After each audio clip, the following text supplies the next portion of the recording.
is game 2 of a 3-game series between the Royals and the Tigers, following up the Red Sox and the Yankees. Justin Kutcher alongside C.J. Nitkowski. A look at the Royals lineup after a 4-2 loss last night. Alcides Escobar will lead things off and play shortstop.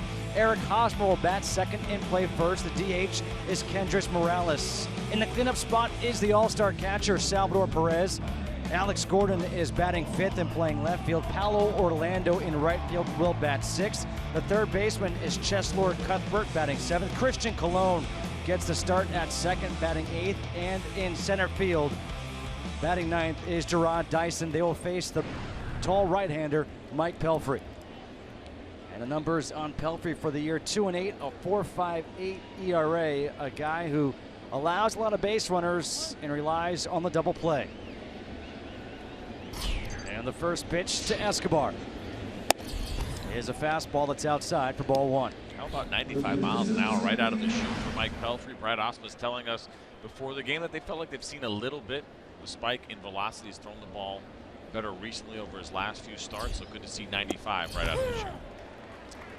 Back-to-back 95s, 1 ball, 1 strike.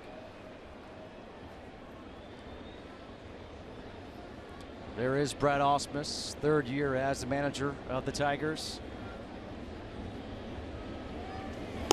On the outside corner, 1-2.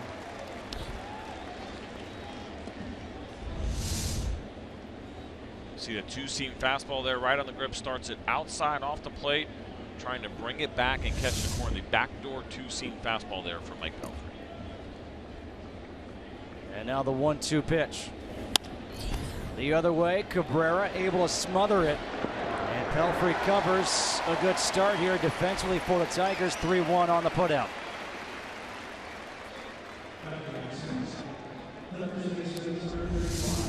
Think about Miguel Cabrera. We don't think about his defense necessarily. Of course, we're always talking about the great bat, but great look right here.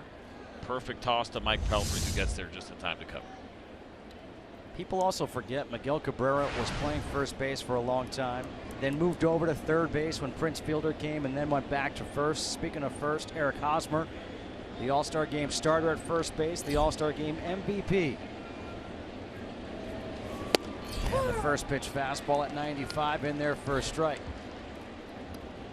297, 13 home runs, 49 RBIs for Hosmer. And it's been well documented, the gesture that Miguel Cabrera made for Hosmer to Ned Yost, who was the manager of the American League for the All-Star Game.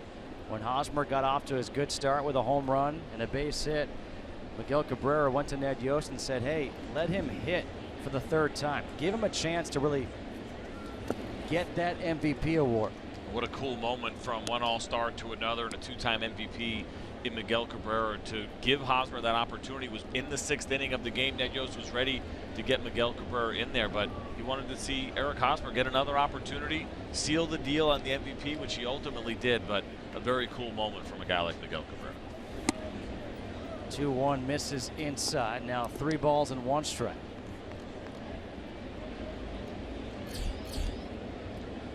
On deck, Kendrys Morales, who loves facing these Tigers.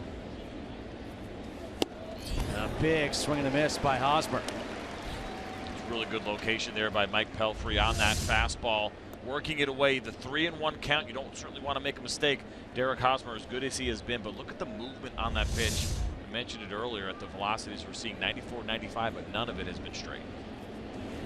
3-2 going the other way. That'll get in for a base hit, and that goes all the way to the wall. Hosmer on his way to second base, and he is in with an opposite field 1-out double. The 19th double of the year for Eric Hosmer. So you think about going to the well maybe one too many times, and this is almost a repeat of what we saw. This one caught a little bit more of the plate. As you see, James McCann, his glove come right back over the plate just a little bit, but certainly in a 3-1 count, or excuse me, 3-2 count, you want to throw a strike. Eric Hosmer goes the other way, especially against right-handed pitching, as good as anybody in baseball. And now the switch hitting DH, Kendrys Morales, steps in, the lefty against the right-hander Pelfrey. First pitch, fouls one back, 0-1. Morales On the year, 258, 15 home runs, 47 RBIs, but there you see his season numbers against the Tigers. And since 2015, well, he's got 7 home runs against Detroit, 29 RBIs, 42 hits, 30 runs. All those are first.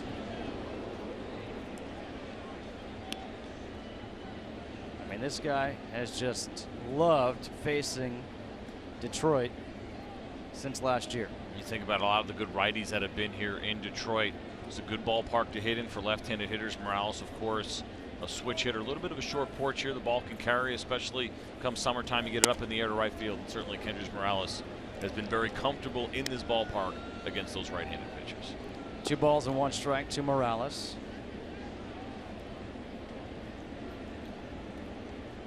Hosmer on at second after the 1-out double.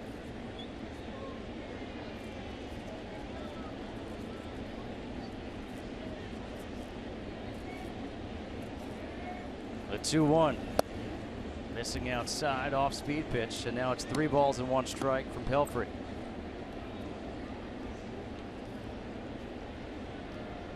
So we saw a 3-1 pitch to Hosmer and a big swing and a miss with Salvador Perez now on deck. And now a 3-1 offering here to Kendrys Morales. And he works a walk, so first and second, 1 out.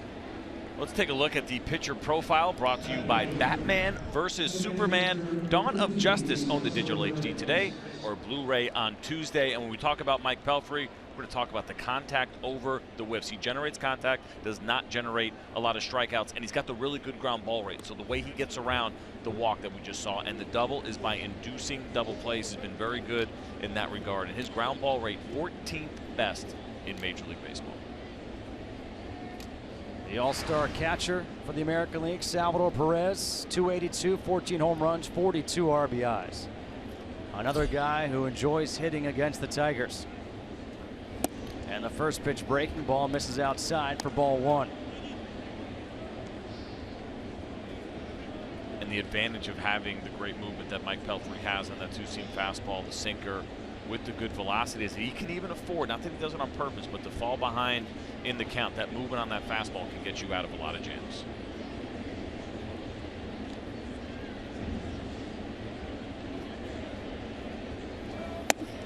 Inside, spins Perez around. Now it's 2 balls and no strikes.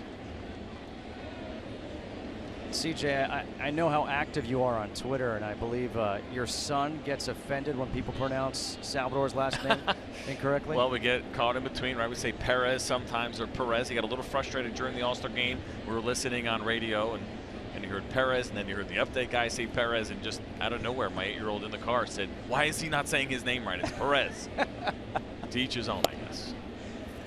Outside, now 3 balls and no strikes, and Pelfrey is having some trouble finding the plate.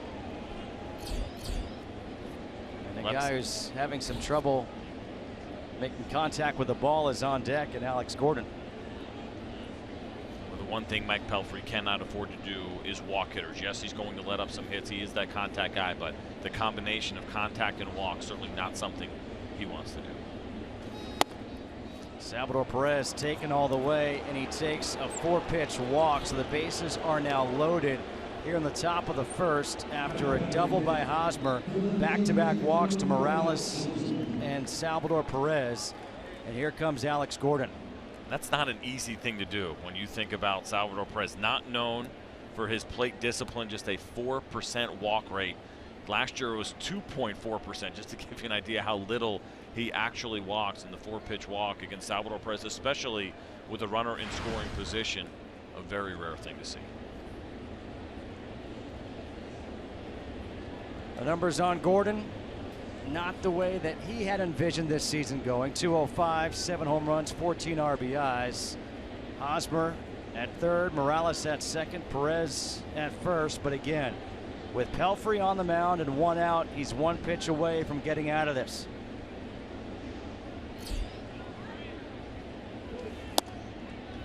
Fastball misses outside.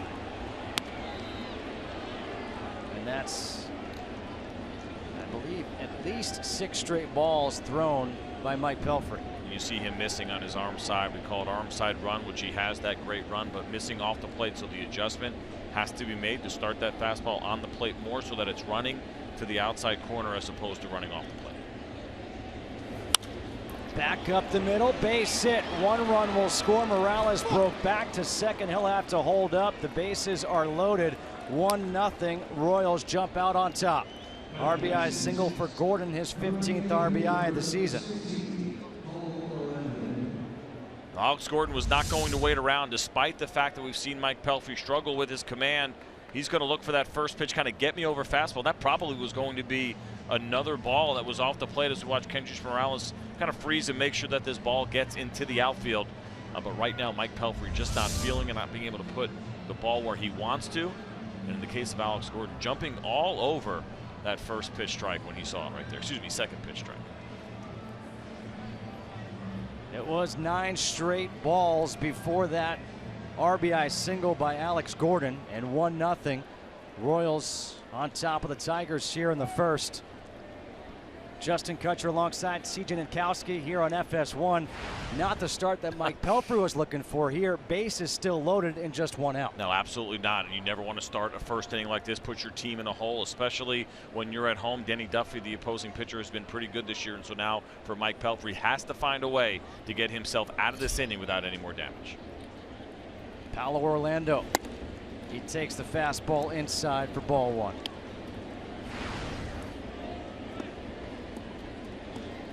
Orlando's numbers: .317, a home run, 18 RBIs. Not a big power guy, but a good contact guy, and that's really what this Royals team is all about: contact.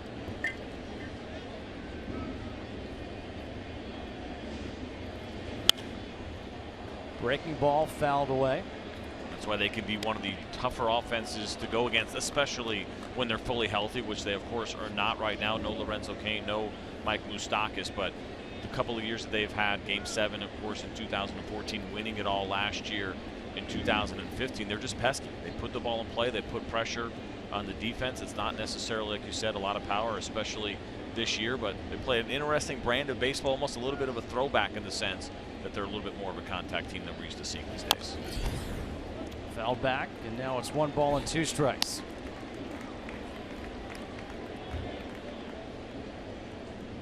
Some different names, some different faces than we're used to seeing for the Royals and for the Tigers. Look, I mean, Cuthbert on deck, Orlando at the plate, Lorenzo Cain on the DL, Mike Moustakas, who you mentioned, out for the year with a torn ACL. So Orlando's getting a chance to play, has been playing very well now for a long time this season. Been hitting the ball so well that really Ned Yost has to get him in the lineup. And then Cheslor Cuthbert in the on-deck circle, filling in for Mike Moustakas. 281, 8 home runs, 28 RBIs. You love those numbers. Up and in, and that hits Orlando, and that will score a run. So a hit by pitch RBI for Paulo Orlando, and it's 2-0. Still 1 out, and the bases are still loaded. Well, this has been a struggle from the get-go pretty much here for Mike Pelfrey. This is a 2-seam fastball, but look how high that ball ends up finishing. And why? Because he's getting on the side of it. That ball is riding more right to left, left to right, as opposed to getting that good downward sink. And for Mike Pelfrey so far in this game, the release point is off, the movement is off, and obviously the command is very off. And now here is Cheslor Cuthbert.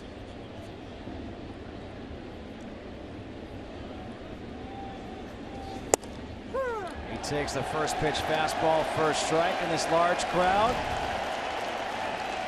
The ovation. I'm picking up on your sarcasm. I think that's what we're seeing there from this Tiger fan base right now. But there's frustration, especially first inning out of the gate when your starting pitcher is not filling up the zone. Ground ball right side through the hole. Gordon will be held up at third, so it's just like a merry-go-round right now for this Royals team. An RBI single for Cuthbert. Salvador Perez scores, and already the bullpen phone has been activated. Well, this is one of those innings in right here for Mike Pelfrey where once he does get the contact, he's hoping this ground ball is going to be right at somebody. A good adjustment there, much better downward action on the 2-seam fastball. We talked about the double plays. He is tied for the lead in Major League Baseball right now. That's what he was hoping he would get. He could not get it in that situation. Cuthbert does a good job of finding that hole on the right side. Still one out, still bases loaded now for Christian Colon.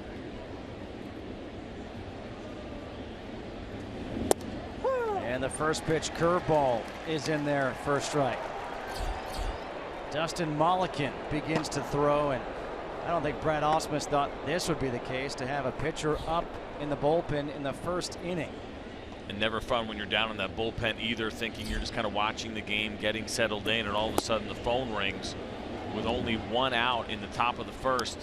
Think about what your team would have to do. They're trying to obviously keep this game close and trying to get out of this inning, but if they cannot, you think about maybe potentially having to pick up 8+ innings from your bullpen. That'd be very difficult for the Tigers. A 4-2 victory last night for the Tigers. Trailing 3-0 here at the top of the first.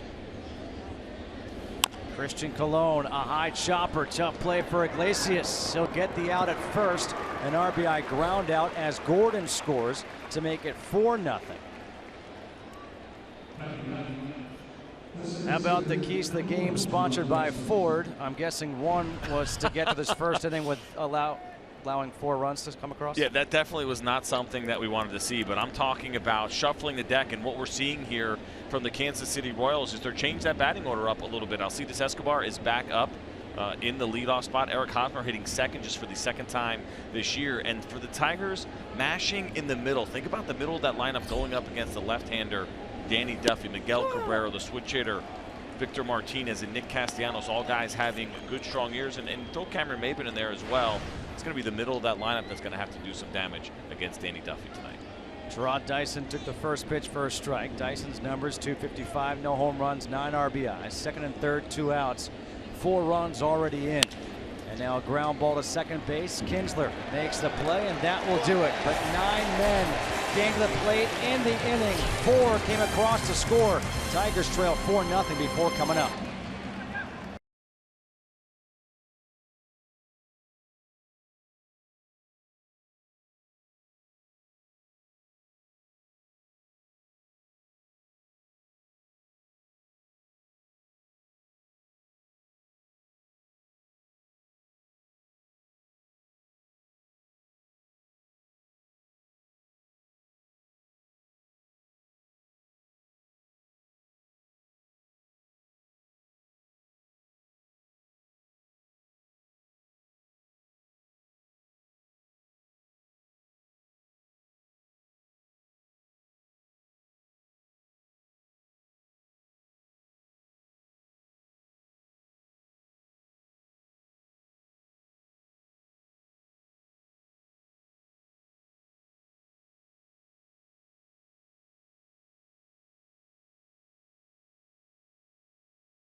Ian Kinsler led off last night's game with a home run.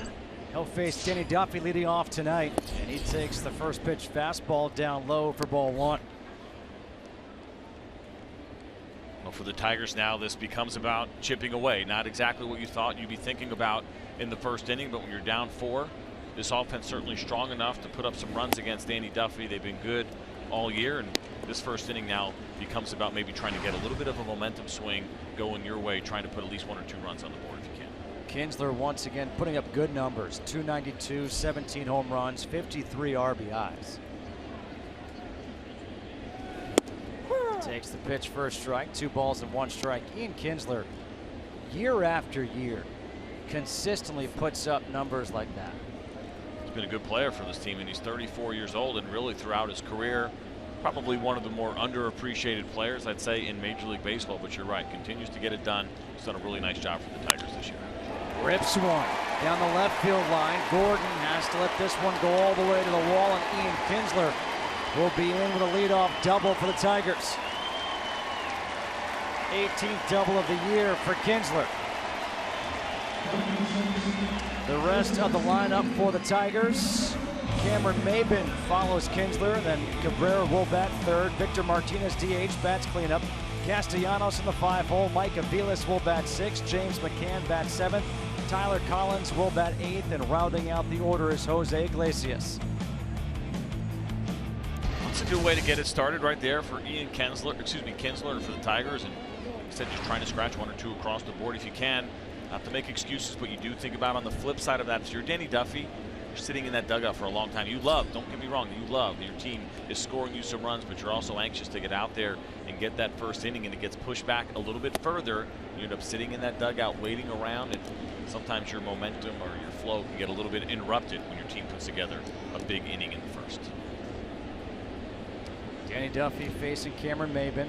Maybin coming back to Detroit, was originally drafted by the Tigers.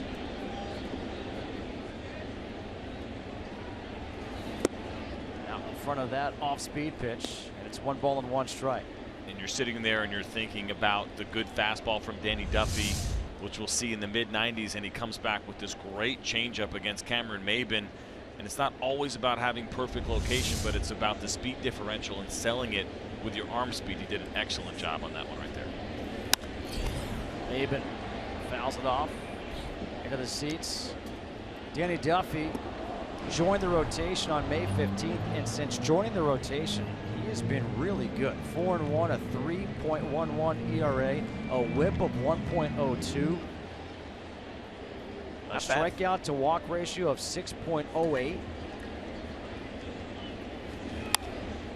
And really not bad for an accidental starter, because the plan was not to put Danny Duffy in the rotation. The plan, according to Ned Yost, was that he was going to be a reliever for us this year, and he was doing a really nice job and made some really nice adjustments. He was going to be a key piece to that bullpen, but Chris Young went down, Chris Medlin went down, and all of a sudden there was a pretty big need in that Kansas City Royals rotation. Your general manager, Dayton Moore, believed that he was the guy, and Danny Duffy has answered the bell and has done an excellent job for this team. 1-2, Maybin just reaches out, pokes it to center field. Kinsler rounds third. He's going to come in to score. An RBI single for Maybin, and there are the Tigers chipping away, getting 1 back right away. Well, we showed it earlier where Danny Duffy threw the really good changeup and ended up fooling Cameron Maybin, but not this time. Second time around, he gets to see it. Same kind of pitch, up a little bit more than he wants it, and it's a little bit off balance for Cameron Maybin, but because the swing is level, because he's able to keep that bat back just enough and get enough barrel on this ball to poke it into center field. Certainly not picturesque, but he'll take the base hit. I also like the approach, though, with a couple of strikes on him, not trying to do too much, just put the ball in play. And you don't see that as much in Major League Baseball anymore. A lot of big swings around the league these days. Now Miguel Cabrera steps in.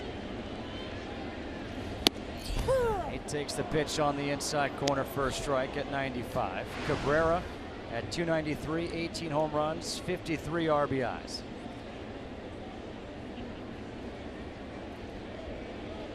I said it back in April, and I'll say it again. I believe by the end of this year, you can pencil him in for an average of around 320, 30 to 35 home runs. Timeout called at home plate.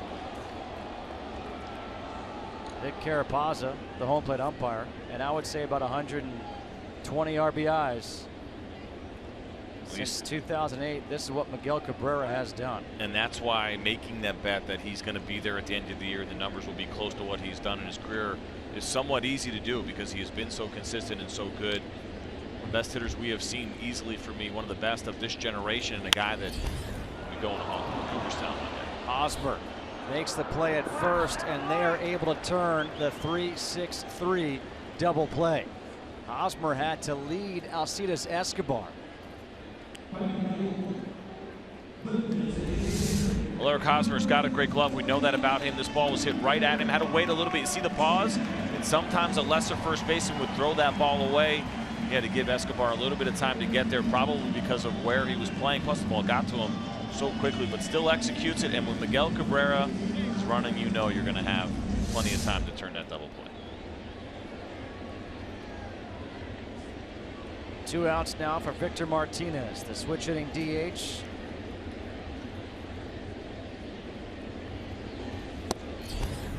And the pitch is down low for ball 1. Martinez, 305, 17 home runs, 54 RBIs.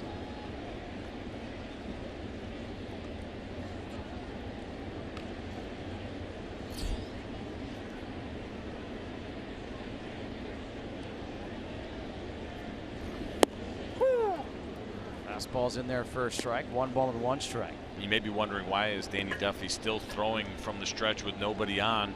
He came back out of the bullpen and has gone into the rotation. He has stayed in the stretch, and whatever works, whatever makes you most consistent. You don't have to pitch from the windup just because you're a starter. Danny Duffy has found himself much more comfortable, much more consistent pitching from the stretch. Nice breaking ball there. That was like a wiffle ball, like breaking ball. He's got a good one, and it's a slider that he throws, and you see it right there.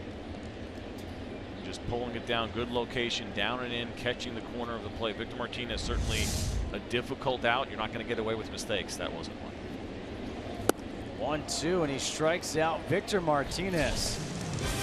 The Tigers do get one back. An RBI single by Cameron Maybin. We're through 1. It's 4-1 Royals.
Top of the second. I know what you're thinking. Wait, Escobar's up again? Yep. Well, how often do we say we look at leadoff hitters and say, well, they only lead off really once per game? Well, that's actually not true. Alcides Escobar will get a second opportunity back in the leadoff spot where he has not been for most of July. He had gotten moved down. And Ned Yost went to the theory that has worked for them for the last couple of years. He's not an on-base percentage guy. He hasn't been. One of the worst in baseball, but for some reason, when he's at the top of the lineup, they win. So they put him back at the top as they try to get things turned around here. It's kind of a twofold issue, right? He's not your typical leadoff guy, but they win when he is a leadoff man. Alex Gordon has been struggling so much, they've moved him down the lineup. Whit Merrifield is getting the night off, so it's like, who's going to lead off and you move Escobar back up to the top. They just don't have a true leadoff hitter. It's just not one that exists right now on this 25-man roster, and so they mix it up once in a while. Ned Yost will try to push some different buttons and get it done, and as long as the team is winning, it's fine. But when they start to lose, or if they lose, then all of a sudden all the second guessers come out and say, well, why are you having that guy lead off? Of course, look at his on-base percentage. He should not. 3-1 jam shot, shallow center. Maybin a late jump, and that drops in front of him. Off the end of the bat, and that fooled Cameron Maybin. And it's a leadoff single for Alcides Escobar. And you see Cameron Maybin, look at him right here in center field, and he gets kind of a bad read on this ball. And you'll see him kind of pause. You see him kind of flat-footed there, takes a step, not quite sure where the ball is, and then he realizes it's so much softer hit than he originally thought it was. He got fooled by the swing with Escobar getting jammed, and you see him saying, I couldn't see it. Escobar is a threat to go 12 for 16 and stolen bases on the year. Eric Hosmer doubled his first time up, came around to score. He takes the first pitch inside for a ball. But you mentioned Escobar and how he's not your typical leadoff guy. How many typical, prototypical leadoff hitters are there left in baseball today? Well, it's a different kind of feel. We're not in the 80s anymore, or even in the 90s where maybe you had some smaller, fast guys that could get on base. I think a lot of that has to do with the fact that, I mentioned it earlier, guys take bigger swings regardless of count, regardless of situation, and we don't see nearly as many spray hitters that we had seen in the past that can also take a walk. And so there are no more Ricky Hendersons for sure, the greatest of all time in the leadoff spot, but we have definitely seen a deficiency across the board at that position or at that part in the lineup. But what has changed is we've seen much better number 2 hole hitters, right? Eric Hosmer is hitting second today. Mike Trout hits second. Josh Donaldson hits second. These are prototypical middle of the lineup hitters. We see a lot more better hitters moving up in the order now more than ever. 2 balls and no strikes here to Hosmer. Pelfrey concerned about Escobar at first.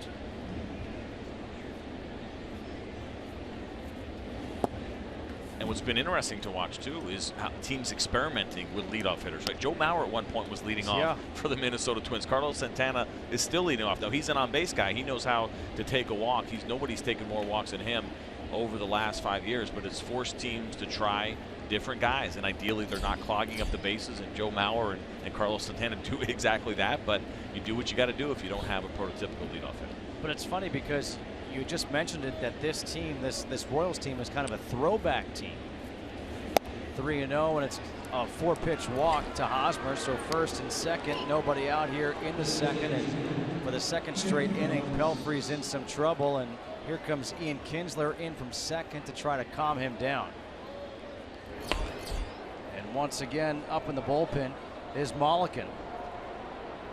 And now you start to run into a situation where it's a second time where he's warmed up in the pen. You cannot do this too many times. And so Mike Pelfrey is going to be on a very short leash right here for Mulliken. If for some reason he's able to get out of this inning and he doesn't have to pitch, you might be able to warm him up one more time, and that would be about it. You end up burning him and potentially not using him. So this is a tough spot here for Brad Ausmus. You score your run in the bottom of the first, mentioned it, trying to change that momentum, but it seems like Mike Pelfrey's giving it right back. 3 walks and a hit batter already for Pelfrey. Now Kendrys Morales takes the fastball up high for ball 1. Morales, he walked and scored his first time up. But what I was saying is this Royals team is that throwback team, right? They don't hit a lot of home runs. They steal bases. They have guys who put the ball in play. Yet they don't have that typical leadoff hitter, which you would have seen in the 80s and maybe even in the 90s. Change up in there for a strike, 1-1, and the mock cheer once again from the fans here at Comerica Park. Well, I think overall, when you think about the Royals and how they've won the last couple years, a little bit different. Very average at best starting pitching, right? You figure, we always say you got to win with your pitching. Well, they did, and they have, but it's been with that great bullpen and not necessarily a very good starting rotation or an average starting rotation. And of course, picking up Johnny Cueto at the deadline last year was big for them. Line drive caught by Iglesias. Both men get back their respective bases. One away here in the second. You take outs any way that you can get them. A couple of the base hits that we have seen against Mike Pelfrey have not been hit that hard. We saw the one to lead off this inning to dead center, a ground ball to the right side back in the first inning. Somebody squares one up, and you'd like to think that over time it evens out and you'll take that line out. And now maybe a little bit of a breather. This is a really good guy here in Salvador Perez to try to double up if he can locate his two-seam fastball down.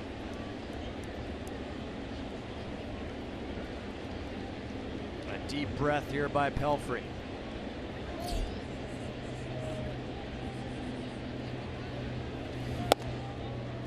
Kind of tugged on that fastball, pulled it outside for ball one.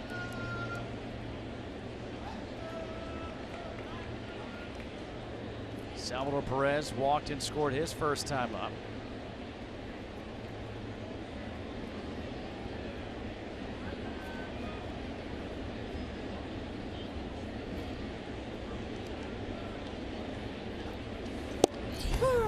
Fastball on the outside corner for a strike. 1 ball and 1 strike.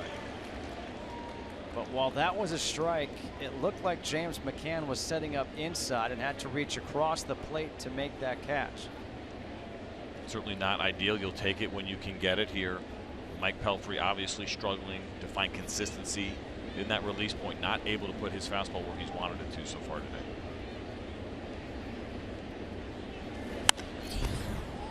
In the air, center field, Maben. He makes this one. 2 away. Well, nobody sees sports quite the way Colin Cowherd and Jason Whitlock do. The brains to know and the guts to say. Catch Colin and Jason as they team up for FS1's new daily sports talk show, Speak for Yourself. Weeknights at 6 p.m., 3 p.m. Pacific. And we absolutely hope that you guys will check that show out every day on FS1, and always followed by MLB Whip Around, where you can catch me and Frank Thomas and Dontrell Willis, Mark Sweeney, Eric Karros once in a while graces us with his presence. With Chris Myers and Kevin Burkhardt, John Paul Morosi will be in next week. But right behind Speak for Yourself is MLB Whip Around. So really what you're saying, as Gordon swings and misses at the changeup, is that Speak for Yourself is the lead-in to right. MLB Whip Around. And we appreciate that. It's a strong lead-in that we get. MLB Whip Around usually on at 7 o'clock Eastern. Every once in a while, we'll get pushed back a little bit later. But guys are working hard. We're putting on a pretty good show, and we would love for you guys to tune in. Gordon singled his first time up, and he takes the pitch high and outside for ball one. 50th pitch coming up here for Mike Pelfrey. First and second, 2 outs here in the second. 4-1, Royals on top of the Tigers.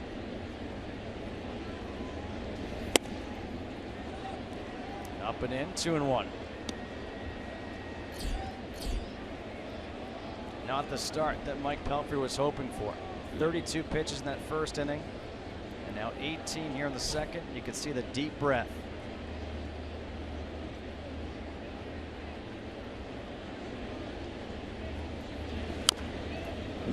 He's battling right now, and it becomes pitch by pitch as he tries to figure out what's been going on, trying to make that adjustment. And you don't want to look too far ahead, but if he can get himself out of this one, the reality becomes now, can he get through 5? Can he get through a few innings at least after this game has started off pretty poorly for Mike Pelfrey? It becomes about now going as long as you possibly can and keeping your team in this game. But it really is as much of a cliche as it can be. It's pitch by pitch for him right now and trying to get this thing figured out, because if he can get settled in, he can put together a few innings here for the Tigers. Step off, a look back at Escobar at second. Alcides Escobar led off with that single, a bloop single to center. The late break by Maben, then a walk to Hosmer. A line out by Morales to short, a fly out by Perez to center, and now 2 balls and 2 strikes to Alex Gordon.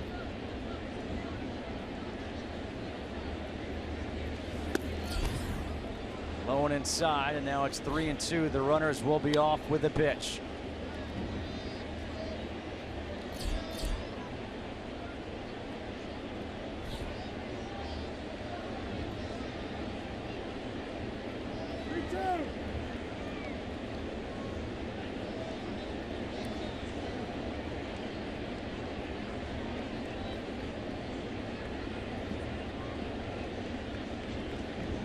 There go the runners. The 3-2 is fouled back, and we'll do it again.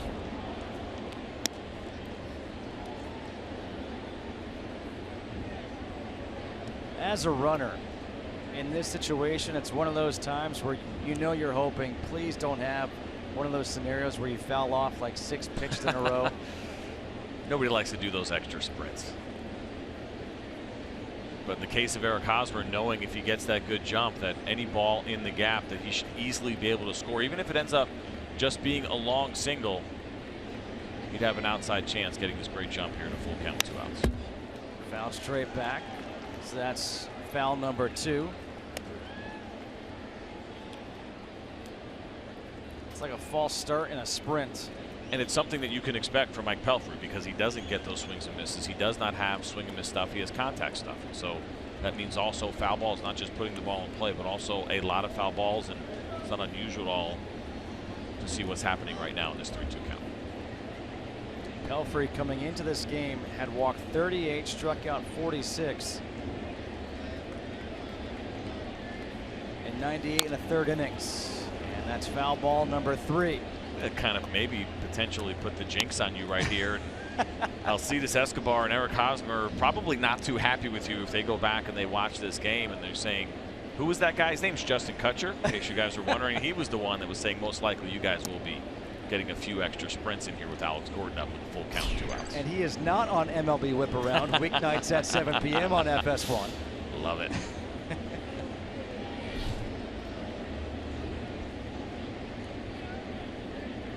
Another 3-2. Another foul ball. That's number 4. If we get to 6, I'm playing the lottery. See, Eric Hosmer was giving a look over at Alcides Escobar. This team is known, this is a light team, right? They have a lot of fun. Ned Yost talked about it in the clubhouse. Really good atmosphere. Team chemistry is extremely important to what they do. It's not where you start necessarily, but it's a nice ancillary benefit to have in your clubhouse. And those two guys kind of looking at each other and exchanging some smiles and probably thinking exactly the same thing. I've had enough of this. Somebody put the ball in play.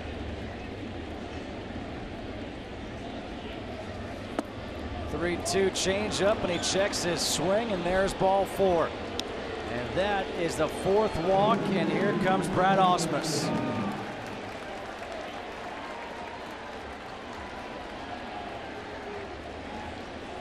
Mike Pelfrey turns his back to his manager, doesn't want to look at him right now. But that will be it for the big right-hander. Not the start that he was hoping for. He goes just an inning and 2/3 and hears it from this crowd.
Loaded, And the pitching change, the new pitcher is the right-hander Dustin Mollican, has appeared in 2 games.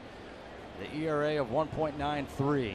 And his job right now is to keep this game where it is. Get one more out here in this 2nd inning as he'll face Palo Orlando and keep it a 4-1 ball game. And now try to give this Tigers team some length out of the bullpen.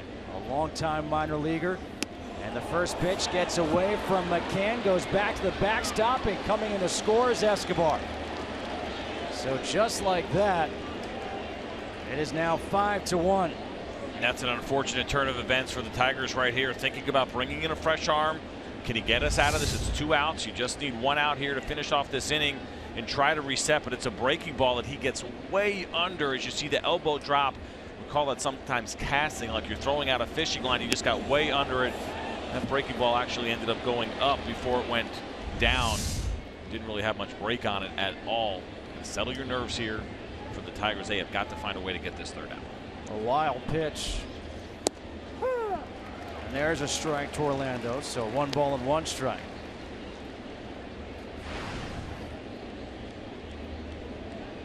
Orlando was hit by a pitch his first time up with the bases loaded. That gave him an RBI. Hosmer on at 3rd base.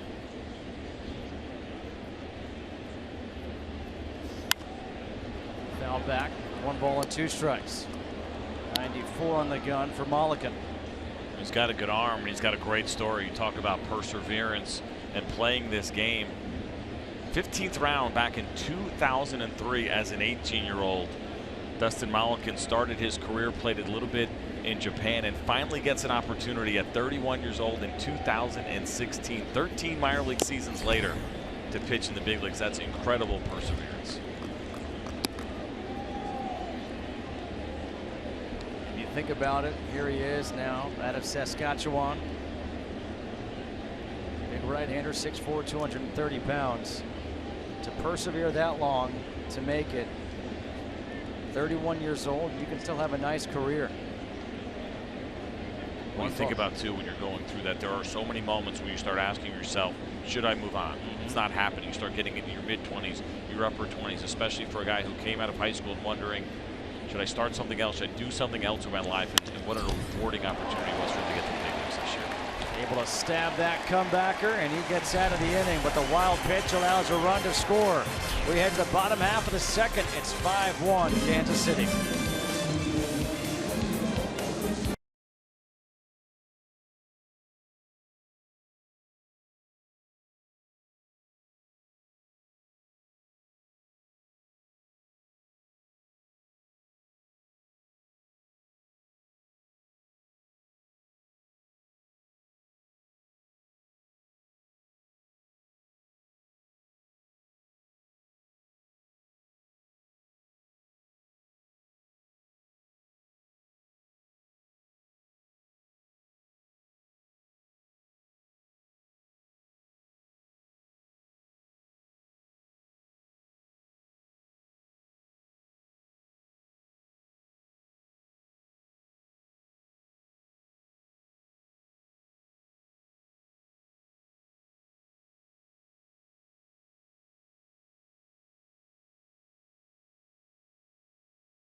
Bottom half of the 2nd, Castellanos, Aviles, McCann to face Danny Duffy. 5-1 Royals leading the Tigers. And the first pitch fastball is outside to Nick Castellanos. 299, 17 home runs, 51 RBIs.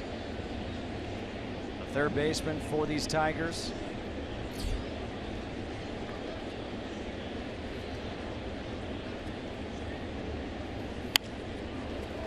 Fights one off foul, 1 ball and 1 strike. You look at Castellanos' numbers.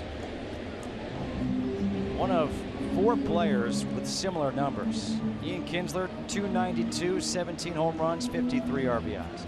Cabrera, 293, 1853. Victor Martinez, 305, 1754. Castellanos, 299, 1751. They're almost identical. And maybe Castellanos, the biggest surprise of the group, had that opportunity in 2014, 2015 to get regular playing time, to be the everyday third baseman. Really kind of struggled, hit around 255, 259 one year. The on base sat there around 300. And this year it has been a huge improvement for him. And I thought going into the season it was a pretty important one for him. Not to say that he was at any kind of crossroads, but I think for the Tigers, they wanted to see some incremental improvement to make sure that he was the third baseman they thought he could be, both offensively and defensively, and he's gotten it done. Ground ball to third base. Cuthbert, long throw across, and there's one away here in the second. And you go through, I think, those times in your career, you get that experience, which first of all, it's very difficult to do, to get to the big leagues and get in the lineup every day. The Tigers gave him that opportunity, and here he is now getting it done. And I asked Brad Ausmus about Nick Castellanos before the game. He said they always believed the hit tool was going to be there. They felt like the offense was going to come. They were not concerned about that. What they're most pleased with is the improvements that he has made on defense. That has been extremely important. Now Mike Avila steps in, playing right field tonight. 209, a home run, 6 RBIs. A utility guy for the Tigers.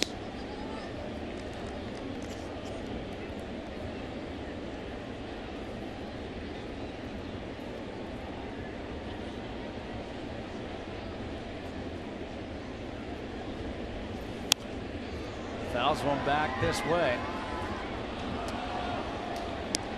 I'm happy to at least put your hands out this time. Hands up. It's taken me a while. It's my 4th year now as an analyst and working some games. In the first couple of years, a lot of flinching going on. Didn't want to embarrass myself. I was pretty nervous, but now a little bit more heads up, and really it becomes about protecting your screens. That's the bigger thing. Protecting the laptop and the iPad. Yeah, could not do this on my own forget about brand. the actual monitors that Fox pays for. It's the ones that you actually pay for. Those aren't on my wallet. Yeah. 2 balls and 1 strike here to Aviles. He takes a strike. 2-2.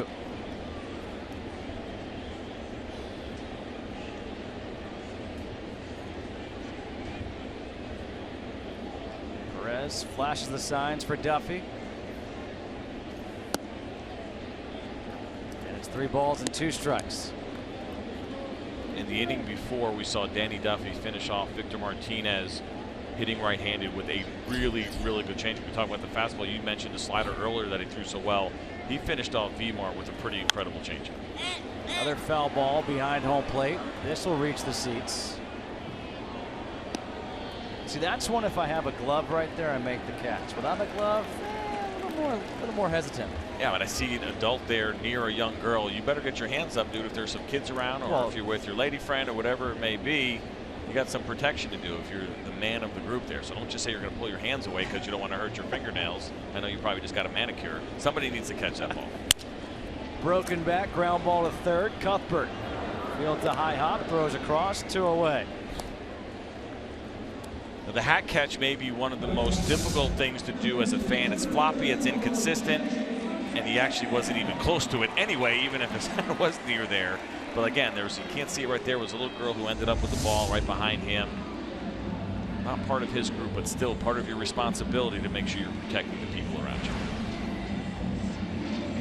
I didn't know there was a fan code for foul balls, but I'm learning things. It's unwritten. Like a lot of the rules in baseball, it is an unwritten rule, but you should know that, Justin, that you should try to catch the ball just in case. The people around you may not have the same advantage, although that 11-year-old girl might have been slightly taller than you, so maybe she would help you. Maybe she could protect you in that situation. No balls and 1 strike here to James McCann. 2 outs, bottom half of the second.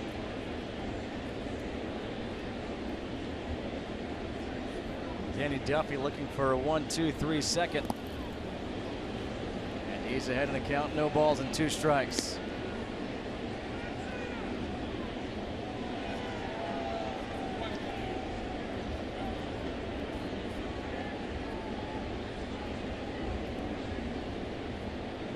Duffy was staked to a 4-run lead, with his team getting 4 runs in the top half of the first. The Tigers got 1 back in the bottom half of the inning, and the Royals got that 1 run back in the top half of the second. The 0-2 to McCann, and he strikes out McCann for his 2nd strikeout of the game. And a 1-2-3 here for Duffy. We're through 2 in Detroit, and it's 5-1 Royals.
Top of the 3rd.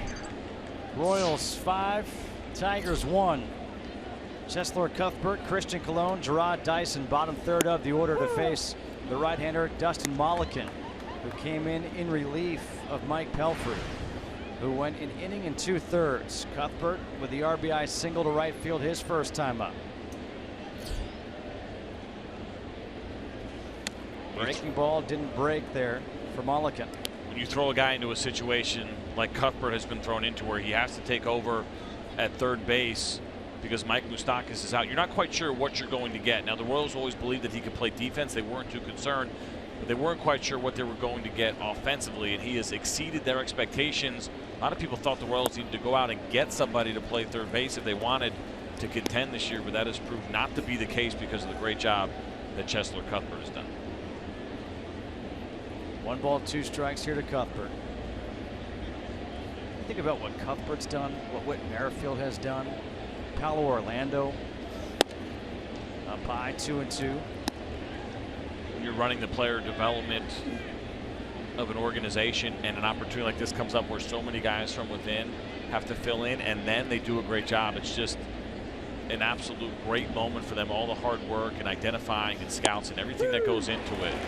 Makes you feel really good when you see those guys get the results that they have been getting. And Cuthbert did not like that pitch, and very comfortable there.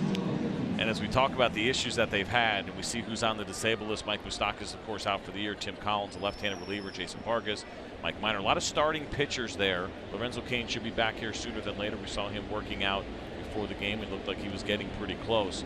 But starting pitching is an issue. And the Royals need to go out and add somebody if they want to contend this year. They've already talked about it, trying to find that fifth starter in a very, very thin pitching market. Right? Last year, Johnny Cueto, David Price, Cole Hamels all moved at the deadline, which is August 1st this year. Those names aren't out there. And so now you have to get creative and try to find somebody to help you out. And right now, for the Royals, they're in that situation. Fastball in the outside corner, 1 ball, 1 strike. You mentioned Lorenzo Cain and how he was running earlier. Ned Yost thinks that he could be doing a rehab assignment next week. And so he is getting there, and as far as on his way back. Slider is low and outside, 2 balls and 1 strike. But you know, you mentioned a fifth starter, and the fifth starter is to get you in that playoff race. But come playoff time, that fifth starter doesn't exist.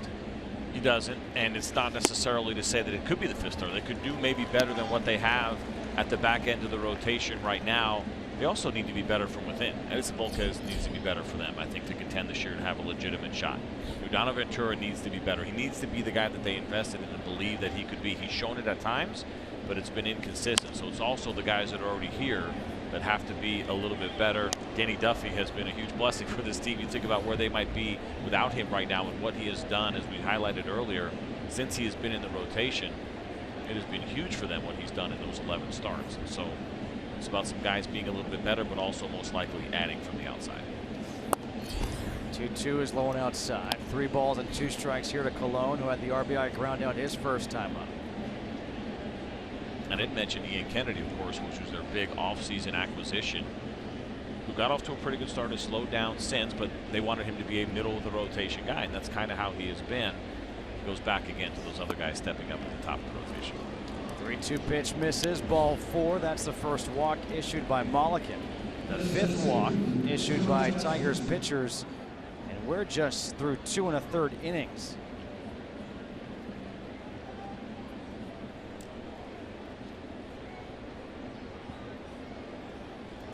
Pitching coach for the Tigers, Rich Doobie. No pitching coach likes it when his staff has issued this many walks in 9 innings, let alone in 2 1/3. And here is Gerard Dyson, who grounded out to second base his first time up. In the air, left field. Tyler Collins over by the line. He will make the catch, and back to first base goes Colon. Think about too, going back to Cuthbert's at bat and getting called out on strikes, a pitch that he kind of disputed and maybe could have been a walk ultimately for him. But good job by Mollican bouncing back, getting that first pitch out. But again, it becomes about getting that first 0 on the board. The Tigers have not been able to do that so far. Try to get some momentum shift. It becomes important as we flip the lineup over for the 3rd time in just the 3rd inning, trying to get that first donut on the board. Escobar 1 for 2, a single, a run scored his last time up, and a ground out to first his first time up. Snap throw back to first base, and Christian Colon dives back safely.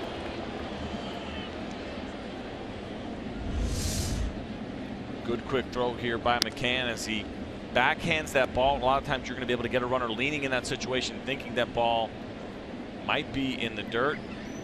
Great job by Colon sliding to the outside part of the bag. If he slides in to the front part of that bag, there's a good chance that he's going to be out. So an excellent dive back.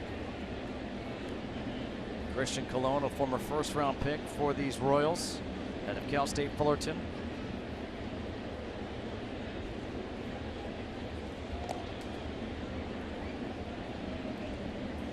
Miguel Cabrera having some fun over there at first base with Colon. That's what I love about Miguel Cabrera. The guy is just a big kid. He loves playing the game of baseball. He plays it like he's a kid playing this game. Sometimes playing Major League Baseball can rob you of that joy a little bit because it starts to become a job, and there's a lot of stress that's involved in trying to stay in the big leagues, perform at the big league level. All eyes are on you. Your failure is out there for the entire world to see, and so a lot of criticism comes along with playing this game for a living. But Miguel Cabrera doesn't seem to, ever deal with any of it. Now, he's been great, so that certainly helps a little bit, but it seems like this game never gets to him, and we never see him stressed on the field. Win or lose, slump or on a hot streak, he's always the same guy, always smiling, which of course always makes him a great teammate as well. I'm always amazed when he's at the plate and a pitcher makes a great pitch and maybe strikes him out. He'll tip his cap. Which I never liked as a pitcher, to be quite honest with you. Jose Canseco did that to me one time, and you start to wonder if they're messing with you a little bit. He actually did it to me in this ballpark, and you're like, why did he just do that, guys? He's trying to trick me into like throwing that pitch again because he feels like he actually could have got it, but he wants me to think it was great and he couldn't hit it. They start to play those mind games with you. Manny Ramirez did that as well. A lot of mind games from some great hitters. Part of what makes them great, not just the talent, but understanding the mental part and then picking on young pitchers as well. CJ, maybe you should have been more confident and not be thinking about that stuff and just say, you know what, it was a good pitch. Thanks for appreciating it. Yeah, it was pretty easy to say from the booth, Justin, I'll tell you. Most of when you're actually out there trying to get those guys out. Game looks really easy from here. On the inside corner, 3 balls and 2 strikes. 3 balls, 2 strikes, 2 outs here, top of the 3rd. And Cabrera will now back up and play behind the runner Colon at first base. And there is McCann saying, hey, he's not holding him on. There goes Colon. The 3-2 misses low and outside. The second walk of the inning issued by Mollican. Play ball is MLB's initiative to inspire all forms of baseball and softball participation, making play opportunities available and fun for everyone. To learn more, go to playball.org. 2 outs, first and second, and the dangerous Eric Hosmer at the plate. A double, a walk, a run scored. That average close to 300 at 299.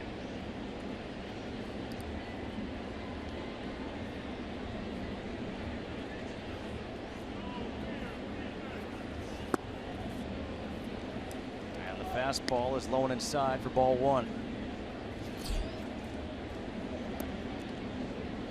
Speaking with Eric Hosmer about having fun, played in his first All-Star game, won the All-Star game MVP on Tuesday night in San Diego. I asked him, I said, was there ever a time where you looked around and you thought to yourself, oh my gosh, I'm playing in the All-Star game? This is amazing. He said, honestly, when I hit the home run, I'm rounding the bases, and I had to do my best not to smile because I couldn't believe I just hit a home run in the All-Star game.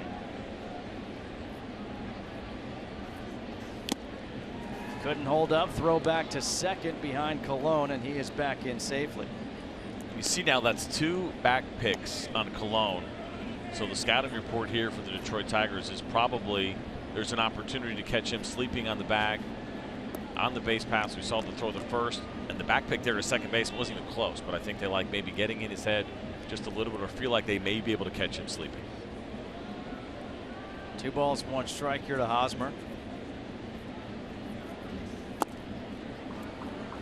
Now 3 balls and 1 strike.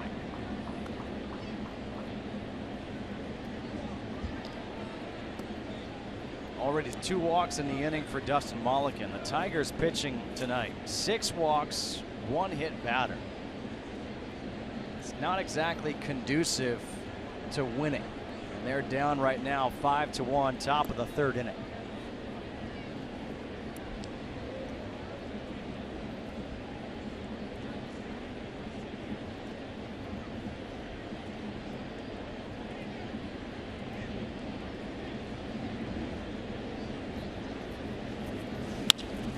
Hosmer in the air, center field. Cameron Maybin is over. He's there to make the catch, and that'll do it.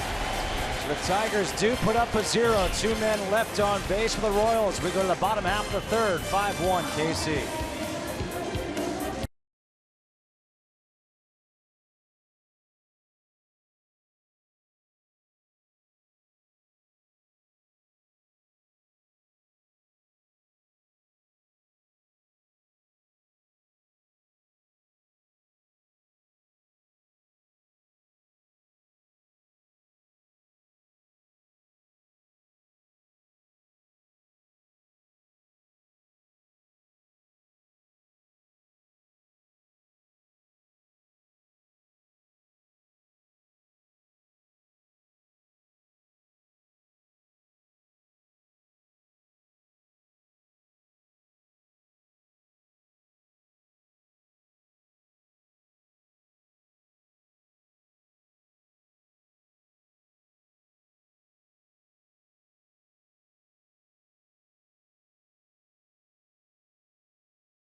8-9-1, Tyler Collins, Jose Iglesias, Ian Kinsler to face Duffy. First pitch swinging, Collins lifts one to left field. And the best left fielder in the game, Alex Gordon, is there for the catch. One away now for Jose Iglesias. It's incredible to think Jose Iglesias getting his first at-bat of this game. Eric Hosmer, Alcides Escobar, 3 plate appearances each already before Iglesias ever gets to the plate. Iglesias on the season, 254, 3 home runs, 20 RBIs. And the fastball is outside for ball 1. You know, you mentioned Danny Duffy before. Now, the plan was to keep him in the bullpen for the Royals, but because of injuries, they had to move him to the rotation. And yet he has stayed pitching from the stretch. And he has been a better pitcher since coming out of the bullpen to becoming a starter once again. And Ned Yost said, look, he simplified his mechanics. He's kept the aggressive mentality. It kind of reminds me of Phil Hughes. When Hughes was a starter, went to the bullpen, then went back to being a starter, he used that fastball, that cutter, a lot more and would attack hitters. Well, sometimes it's not such a terrible thing to go into the bullpen. Most starters want to be, of course, starters, but looking at what Danny Duffy has done since he's gone into that rotation back on May 15th, he's been excellent. But you mentioned the mentality, and he's talked about it, and we've seen it. A lot of times starters think they have to pace themselves as they're trying to figure it out at the big league level. You go into the bullpen, you're not pacing yourself at all. You're coming out and you're throwing it as hard as you can for as long as you can. He's now taken that mentality into the rotation. That hit Iglesias and then got Salvador Perez on the ricochet. See this fastball in right here. Catches Iglesias, looks like elbow, forearm, and then ends up catching Salvador Perez on the shoulder, and even the umpire a little bit. Nothing you can do to plan for that. You're not going to be able to protect yourself from that ricochet, but Salvador Perez appears to be okay. Everyone shaking it off. So a base runner here for the Tigers with 1 out in the 3rd, and Ian Kinsler, who doubled what seems like an eternity ago to lead off the game for the Tigers, came around to score. He hits for the 2nd time. He takes the first pitch fastball for a strike.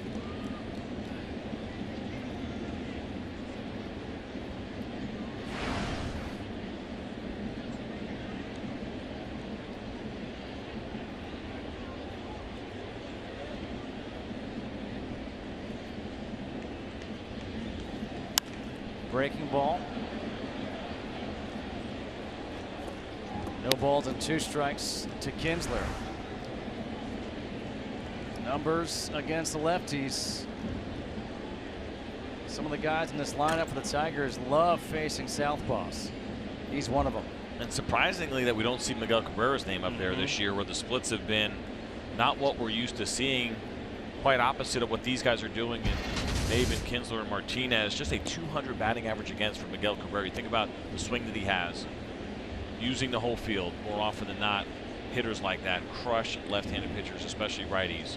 Just has not been the case so far for Miguel Cabrera this year. But I don't think that lasts. You talked about numbers being there at the end of the year. That left-handed batting average against will absolutely go up, be a lot higher when this thing's all said and done. Kinsler in the air to left field. Gordon back at the wall. Gone.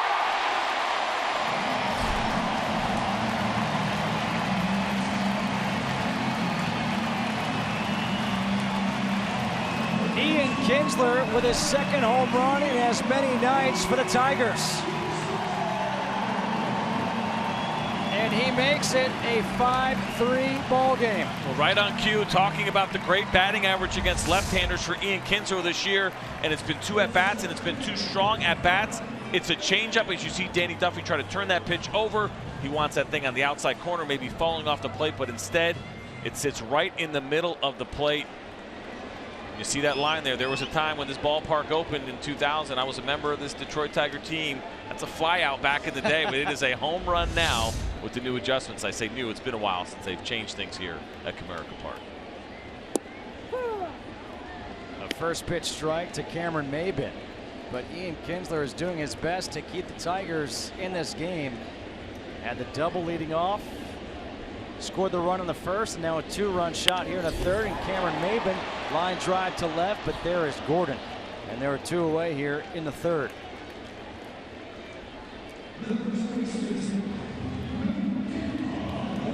You know, you look at Ian Kinsler, and we said how he has been underrated, underappreciated, and you wonder why. Well, he plays second base. He's played his entire career in the American League, Texas, and now Detroit. You think about the other second baseman during his time in the American League. Well, Robinson Cano, Dustin Pedroia, those are a couple names. Now Jose Altuve.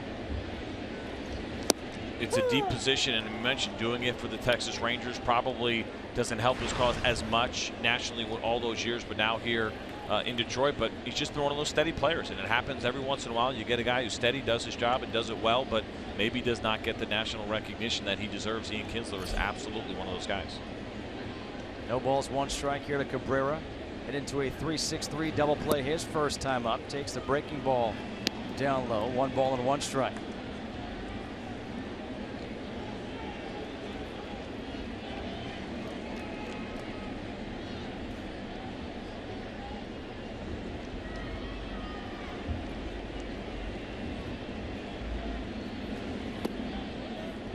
Two balls and a strike to Cabrera.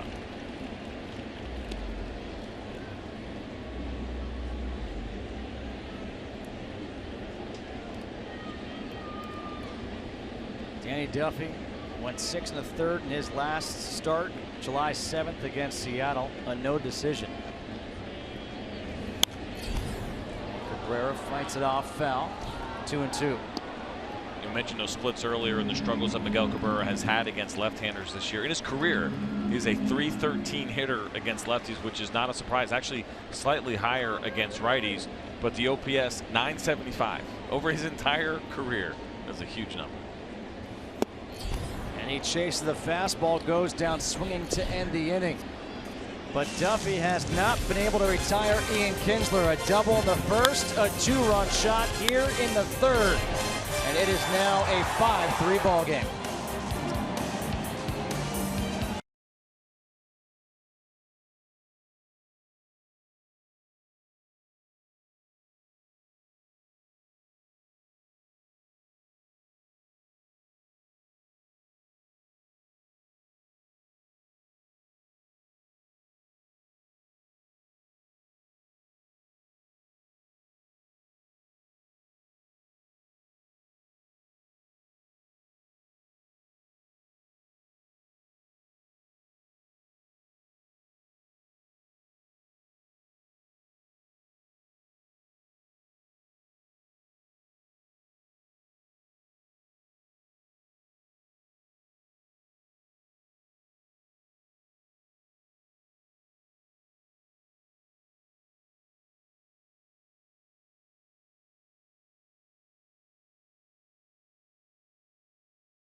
Good ball game.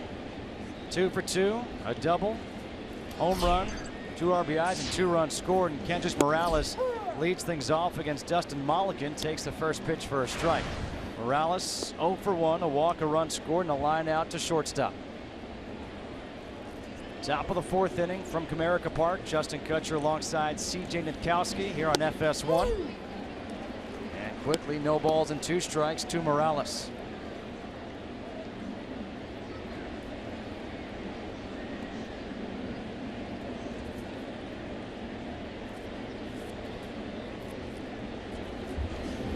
High and outside, 1-2. You think about Kendrys Morales. After the 2014 World Series, the Royals let Billy Butler go, the longtime Royal. He went off and signed with Oakland. And the Royals signed this guy to be their everyday DH. Worked out pretty well for him. It did. I think a lot of people were disappointed to see Billy Butler go. He was a fan favorite. Was an important part of what they did getting the organization turned around all those years of rebuilding and then starting to win. He played a pretty big role, but after what we've seen is what happened with him and going off to the Oakland A's and things slowing down a little bit, it certainly appears that the Royals made the right decision. Stays 2 balls and 2 strikes to Morales.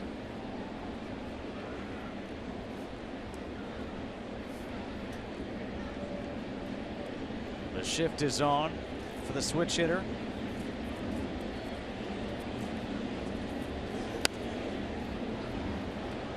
Fouls it off again. We've seen a couple of fastballs here where McCann and Molican are trying to finish off Kendrys Morales up in the zone, trying to get him the chase. He took the first one and finished off the plate. That time he's able to foul it off. And when you change eye level like that, that gives you the opportunity, if you want to try to throw the breaking ball down and in. Another one fought off foul at 94.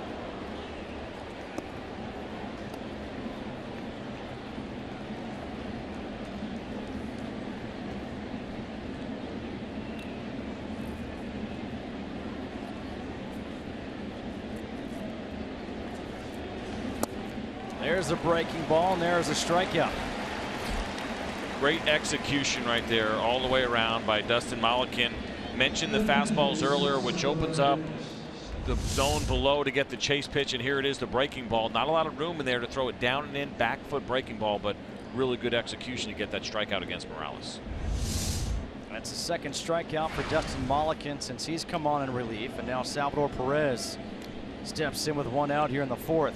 Perez walked, scored a run, flew out to center. And now he lines one to right center field. Salvador Perez, he's going to head to second. Maben plays it off the wall, and Salvador Perez is in with a 1-out double.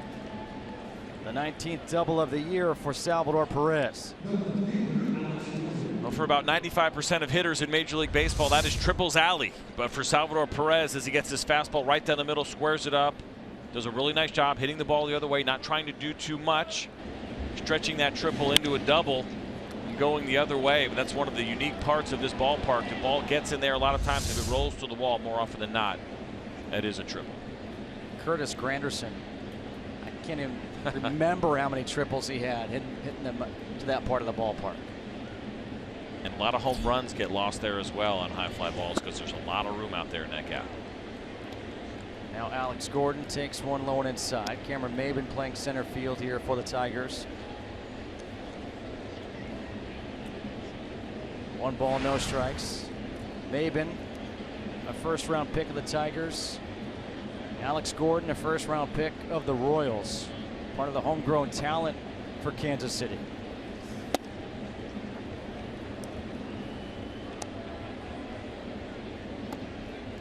Two balls and no strikes here to Gordon. RBI single back in the 1st, walked in the 2nd.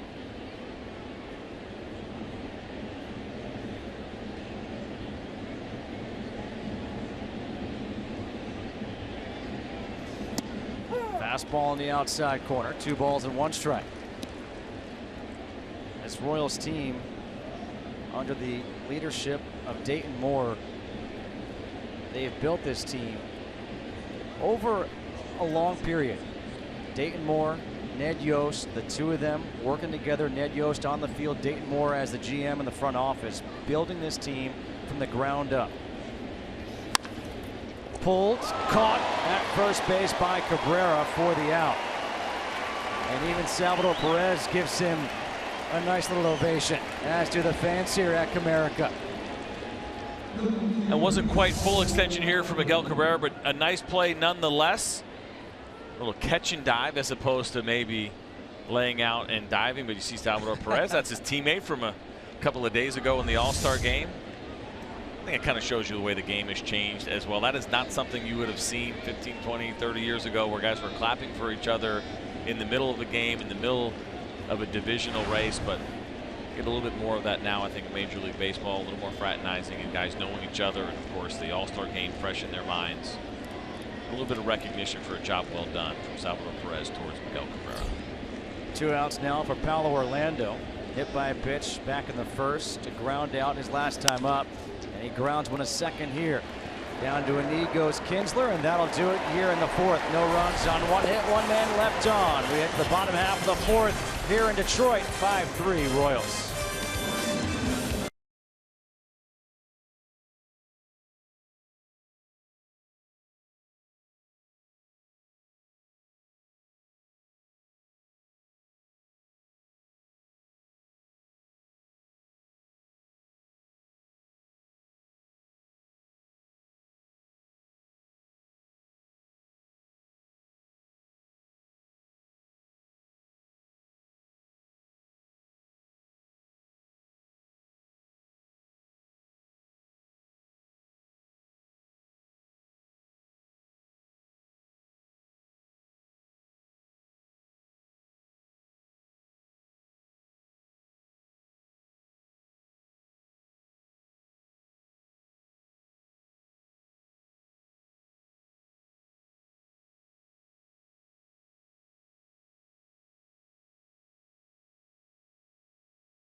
Victor Martinez will lead things off here in the fourth against Danny Duffy, with the Tigers down by 2, 5-3. 4, 5, 6 in the order. Martinez, Castellanos, Aviles against Duffy. And the first pitch breaking balls in their first strike. Martinez struck out his first time up, one of 3 strikeouts in the game for Duffy.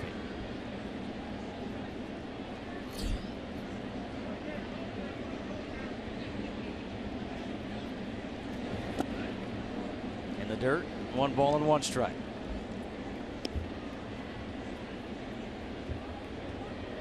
Striking out Victor Martinez is no easy feat. I mentioned it. We saw the slider and then the changeup combination to finish him off. A guy that strikes out it's about 14% of the time. But there were some years where he was putting up single digits. It was so near impossible to try to strike Victor Martinez out. Foul into the seats, first base side. 1 ball and 2 strikes here to Martinez, and it seems like every time Martinez comes up and he just hit himself in the head with his bat and startled himself. But it seems like every time he comes up, the count gets to 2 strikes.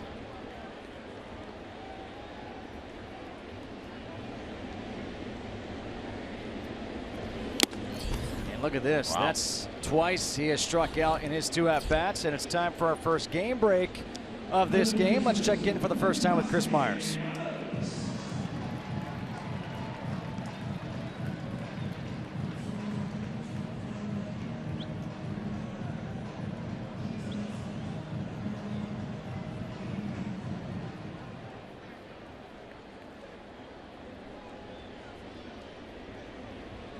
Chris, thank you very much. Bottom half of the fourth, Nick Castellanos with one out to face Danny Duffy. 5-3, Royals on top of the Tigers. Game 2 of this 3-game set. Last night it was a 4-2 victory for the Tigers. Castellanos takes the breaking ball for ball 1. In the AL Central, Cleveland at 53-36, a 6.5 game lead over the Tigers.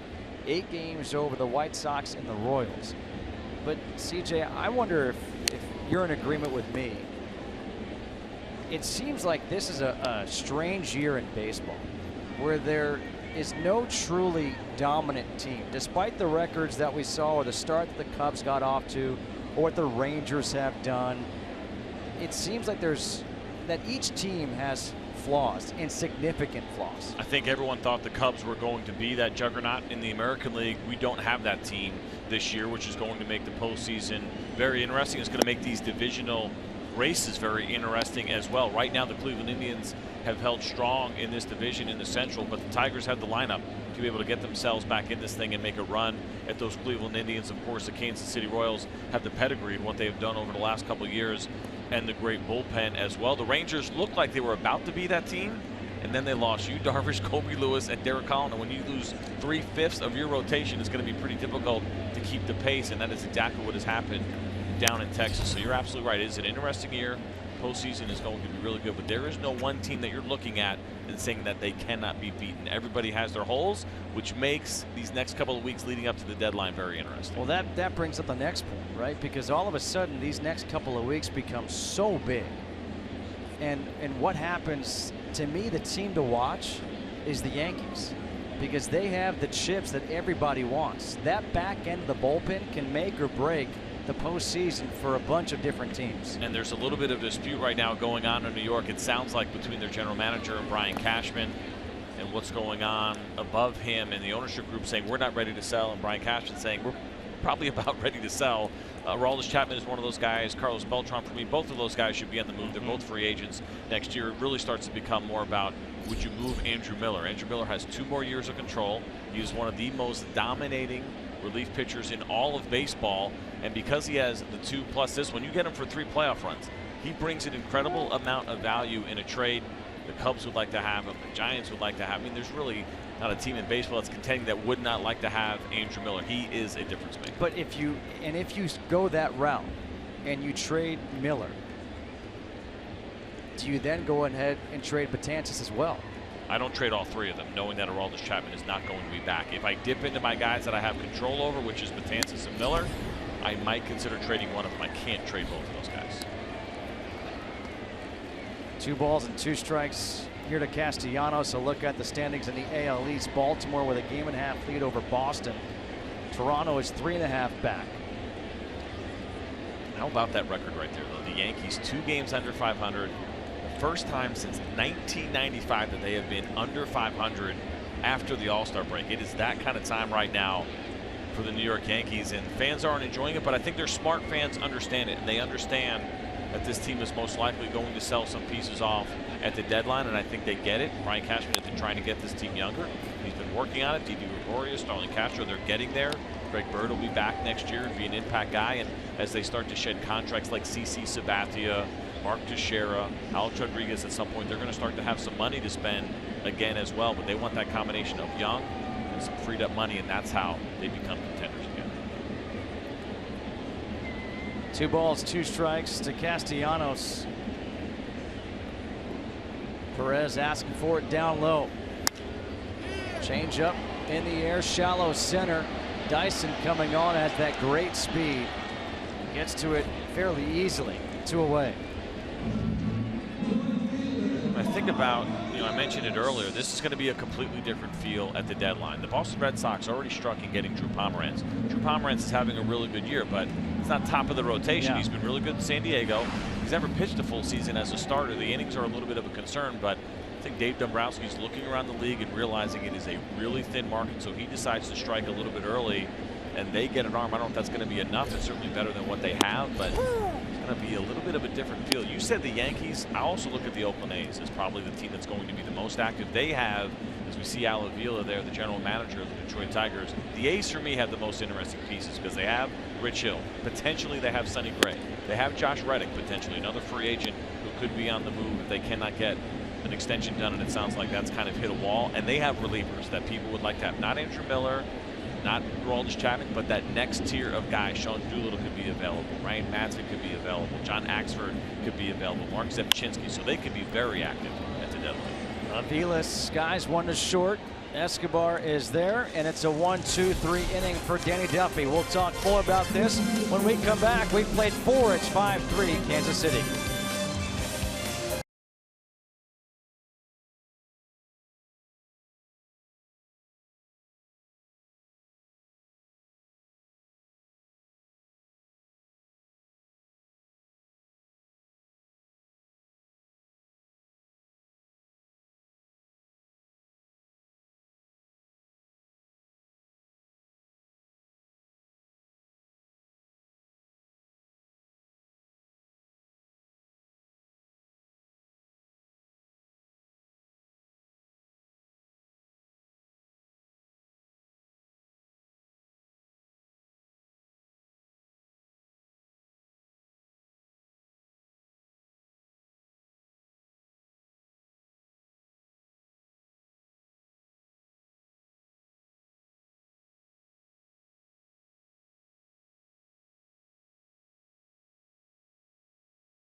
Dustin Mulliken has done the job coming in relief of Mike Pelfrey back in the 2nd inning.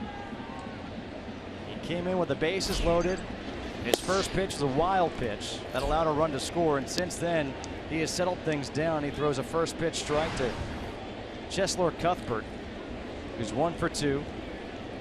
An RBI single and a strikeout looking.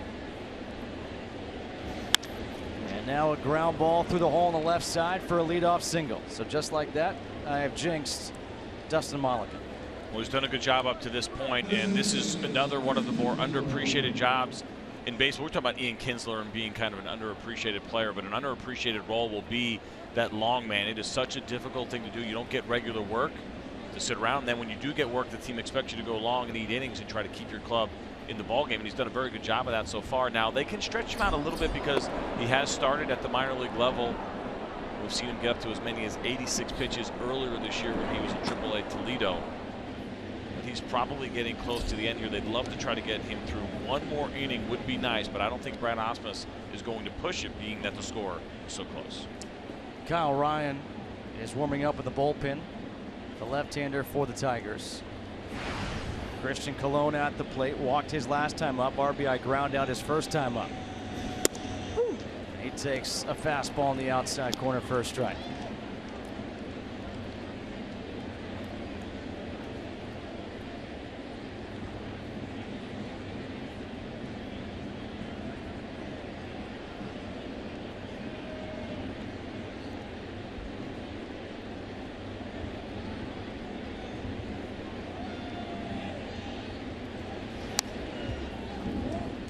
Fouled back, no balls and 2 strikes. We were talking before about homegrown talent and how this Royals team was constructed and how what they have done these last few years how they built this team. Well, look at the homegrown talent on Kansas City versus Detroit. And guys that have contributed on the left side there. I mean, we see some big names, of course, like Alex Gordon. But thinking about what's going on this year with this club and some other guys that they probably were not expecting, like Whit Merrifield, the role that Cuthbert has had to take on with Moustakas being down. And again, it goes back to player development and a great job of scouting and getting guys in your system, but then also preparing them. But also every once in a while, you got to get a little lucky too. Whit Merrifield was available to anybody who wanted him this year. He was on that roster, 40-man roster for 3 years, did not see the big leagues. They had to take him off at the end of this year. Anybody could have claimed him and took him in the Rule 5 draft. 29 teams passed on him. He comes back to the Royals, and he's done a really important job for them this year, filling in at second base. After the wild pitch, Colon down the right field line, giving a look as Aviles, and that is into the seats. Stays 1 ball and 2 strikes. And go back to, too, you mentioned as they went through that rebuilding phase.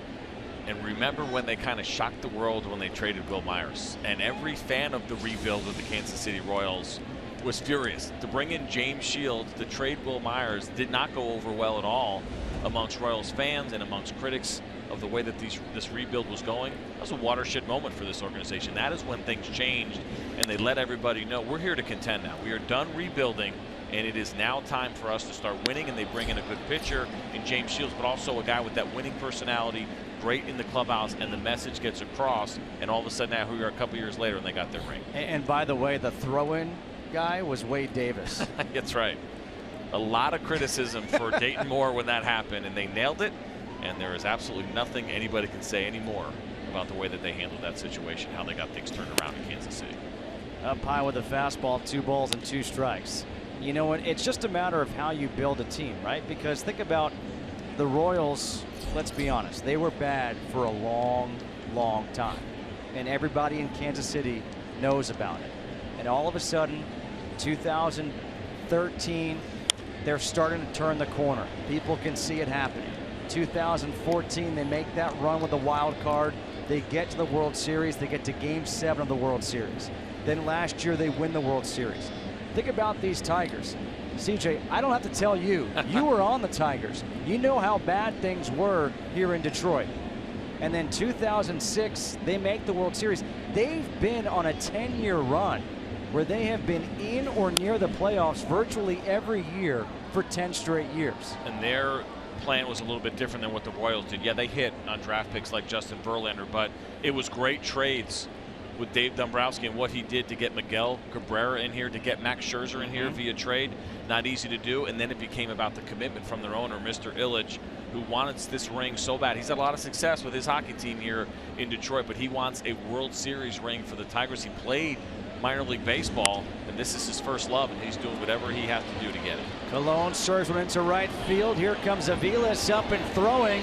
This comes all the way through. McCann can't scoop it.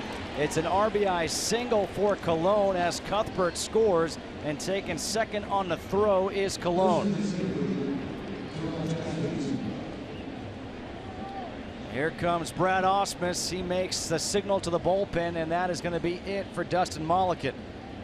So we were saying as this inning began that Mulliken had done his job, and then a leadoff single, a wild pitch, and now an RBI single by Colon, and his night is done.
On the season, a 3.52 ERA versus lefties, 3.08 versus righties, 3.09, and he's facing a lefty here in Jarrod Dyson, who is 0 for 2, a ground out to second, a fly out to left, and Colon is on at second.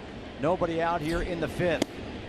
And the first pitch fastball misses outside for ball one.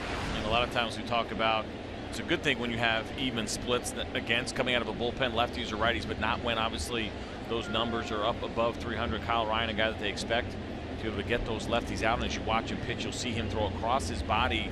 It should be pretty difficult for lefties to pick up, but not this year.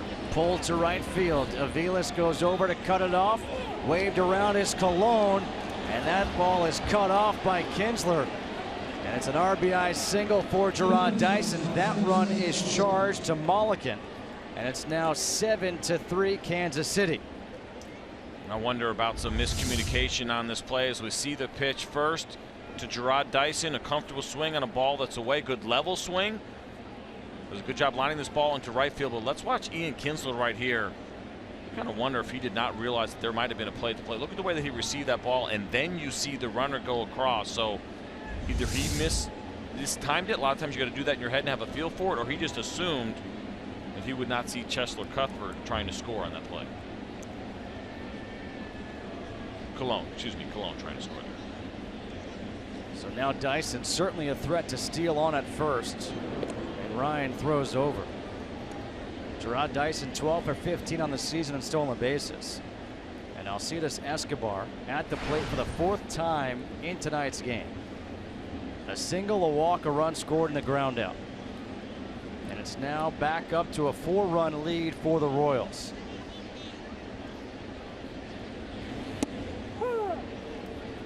And a fastball in there for a strike.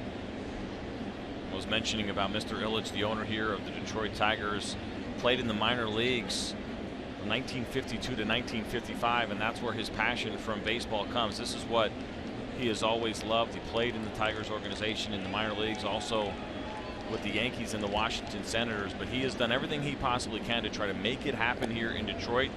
He has opened up his wallet, spent a lot of money over the years, also part of it keeping guys here like Justin Verlander, Miguel Cabrera, but then also going out of the organization in free agency when Dave Dombrowski was here and allowing him to bring in some big fish. We have seen it over the last few years, and their payroll right now around $198 million. This is going to be the first time that the Detroit Tigers are going to be paying into the luxury tax, and that's because of Jordan Zimmerman and Justin Upton this past year, but it's been other guys. Victor Martinez, and they re-upped him again. Prince Fielder in 2012, Maglio and Pudge Rodriguez in those years in that team that went to the World Series in 2006. It's nice to have that kind of owner because they have the kind of payroll that does not match the market. Think about other teams in this division, the Cleveland Indians, the Kansas City Royals, the Minnesota Twins, very similar size markets, but it's the Tigers that are the ones that are out there spending and trying to make this happen. No balls, one strike here to Escobar. And they've got the runner picked off. Throw down, and Cabrera's throw is wide. It's a stolen base for Jarrod Dyson. Well, you just talked about the incredible speed of Jarrod Dyson. He's a fun guy to watch play in the outfield. He's a fun guy to watch run the bases, but we've just seen now the right side of the infield, first with Ian Kinsler on the cutoff, and now Miguel Cabrera. This should be an automatic, but you cannot take your time with Jarrod Dyson. And you see that throw way off as it's up the line. You're supposed to, you see how he fields that ball on the bag? When a runner takes off, you're actually supposed to take a couple of steps toward the pitcher, and the reason is because you create a throwing lane for your throw. Miguel Cabrera did not do that there, and then you see him pull that throw because he's trying to make sure he doesn't hit Jarrod Dyson. He overcompensated, and a fundamental mistake there by me. Now no balls and two strikes to Escobar. I was just having this conversation this past week about why I love watching lefties at first base versus righties at first base, and why it's a position made for lefties. That's one of the reasons right there, because if there's a lefty like Eric Hosmer at first base right there, that throw is a lot easier to make to second than it is for a right hand. No doubt, and that's a big part of it. That's why we see a lot of lefties playing first base, but the second part of that is also making sure he comes off the bag when the runner takes off. Iglesias makes the play to first to retire Escobar, but down to third base goes Dyson. So one away, runner on at third here in the fifth.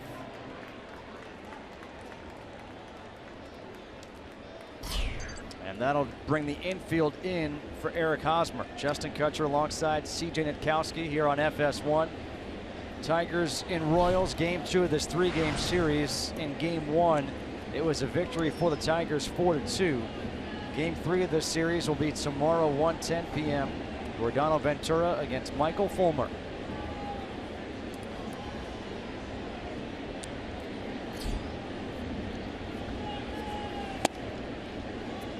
And the first pitch is inside to Hosmer.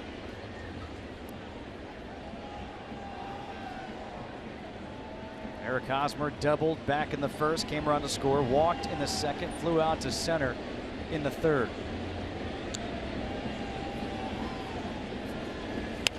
Breaking ball, fouled down the third baseline.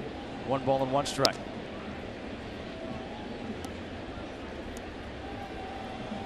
We talked about the numbers of Kyle Ryan and the struggles against lefties, which is where, of course, the Tigers would like to see him excel when he's coming out of the bullpen. Part of the reason is that he doesn't have the big breaking ball, doesn't throw a slider, and the curveball he doesn't use very often. Just 8% of the time it is mostly fastballs and mostly cutters, which is not necessarily the ideal repertoire when you're trying to get lefties out coming out of the bullpen. Ground ball past Cabrera into right field. RBI single for Hosmer, and now it's 8-3 Royals.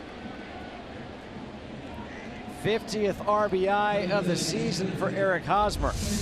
It's great situational hitting here by Hosmer, who's hitting .293 coming into this game with runners in scoring position. He knows the infield's in, and so he has a plan to try to get that ball through the infield. You're either trying to lift the baseball to try to get the sac fly, but if you get a pitch that you know that you can handle and hit on the ground, and you're trying to find a hole, you don't have to hit it nearly as hard with the infield in. And credit Eric Hosmer, despite the fact that maybe he didn't hit that hard, he understands the situation, took advantage of it. Still just 1 out, and now Kendrys Morales, the switch hitter, will turn around to bat from the right side. And he takes the first pitch for a strike from Kyle Ryan.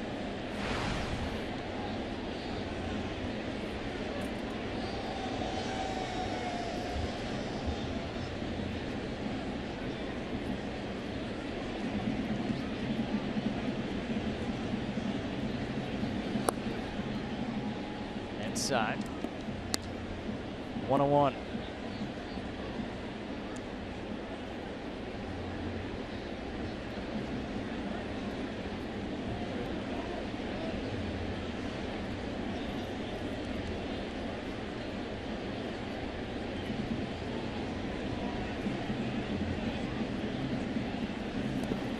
Check swing. Did he go? He did. No appeal necessary. Vic Carapaza said he went around.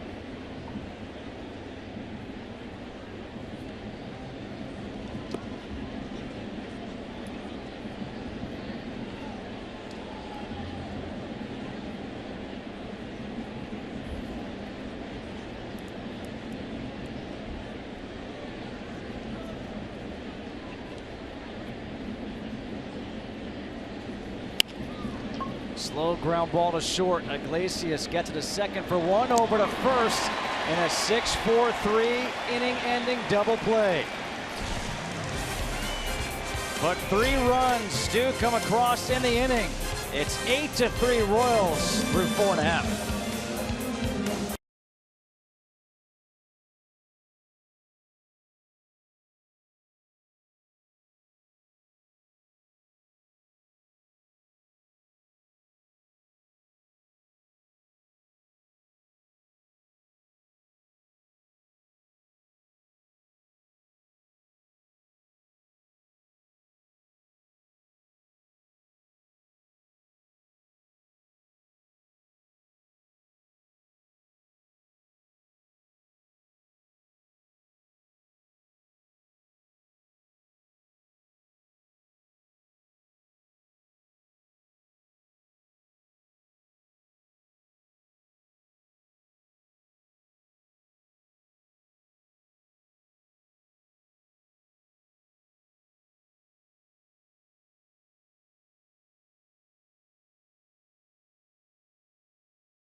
Bottom half of the 5th inning. Bottom third of the order here for the Tigers, now trailing by 5. McCann, Collins, Iglesias against Danny Duffy.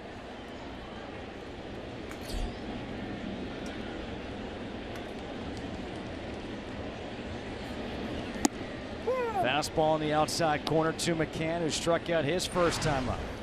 4 strikeouts in the game for Danny Duffy. And the Tigers, they trailed 4-0, and 5-1, and 5-3, and now 8-3. And that's just kind of demoralizing. You climb back, you're within striking distance, and then bam. And that's the downside of having to go to your bullpen so early. You're not sure what you're going to get. I talked about it earlier.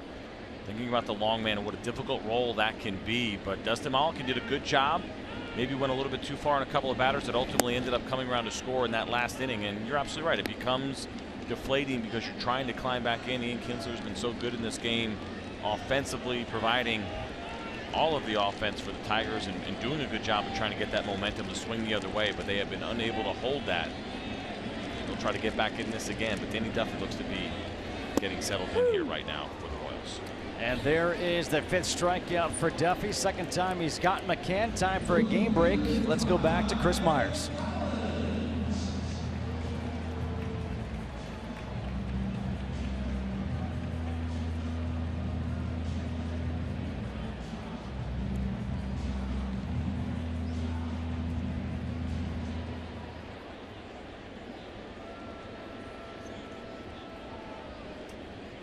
Thank you, Chris. And Tyler Collins steps in and takes the first pitch fastball for a strike from Duffy. Carlos Santana for the Indians reminds me so much of Victor Martinez. Good guy to comp to for sure. I think about Victor Martinez and the great career that he has had. We were talking about him earlier and the quality of the at-bats. Brad Ausmus told me something last year when we were doing a game here about how Victor Martinez doesn't give a pitch away in an at-bat. He's never seen it really before. We talk about guys giving at-bats away, but not giving pitches away is a pretty difficult thing to do. Easy out right there. Christian Colon makes the play. And tomorrow, MLS Soccer Sunday, sponsored by Audi, returns with 2 huge games. First on Fox, it's one of the fiercest rivalries in the MLS as the Portland Timbers take on Jordan Morris and the Seattle Sounders at 2:30 p.m. Eastern. Then Philadelphia and the Red Bulls square off on FS1 at 7 p.m. Eastern, or you can watch it all on Fox Sports Go. 2 away now for Jose Iglesias, and the breaking ball is low and outside for ball 1. Iglesias hit by a pitch, came around to score on the 2-run shot by Kinsler back in the 3rd.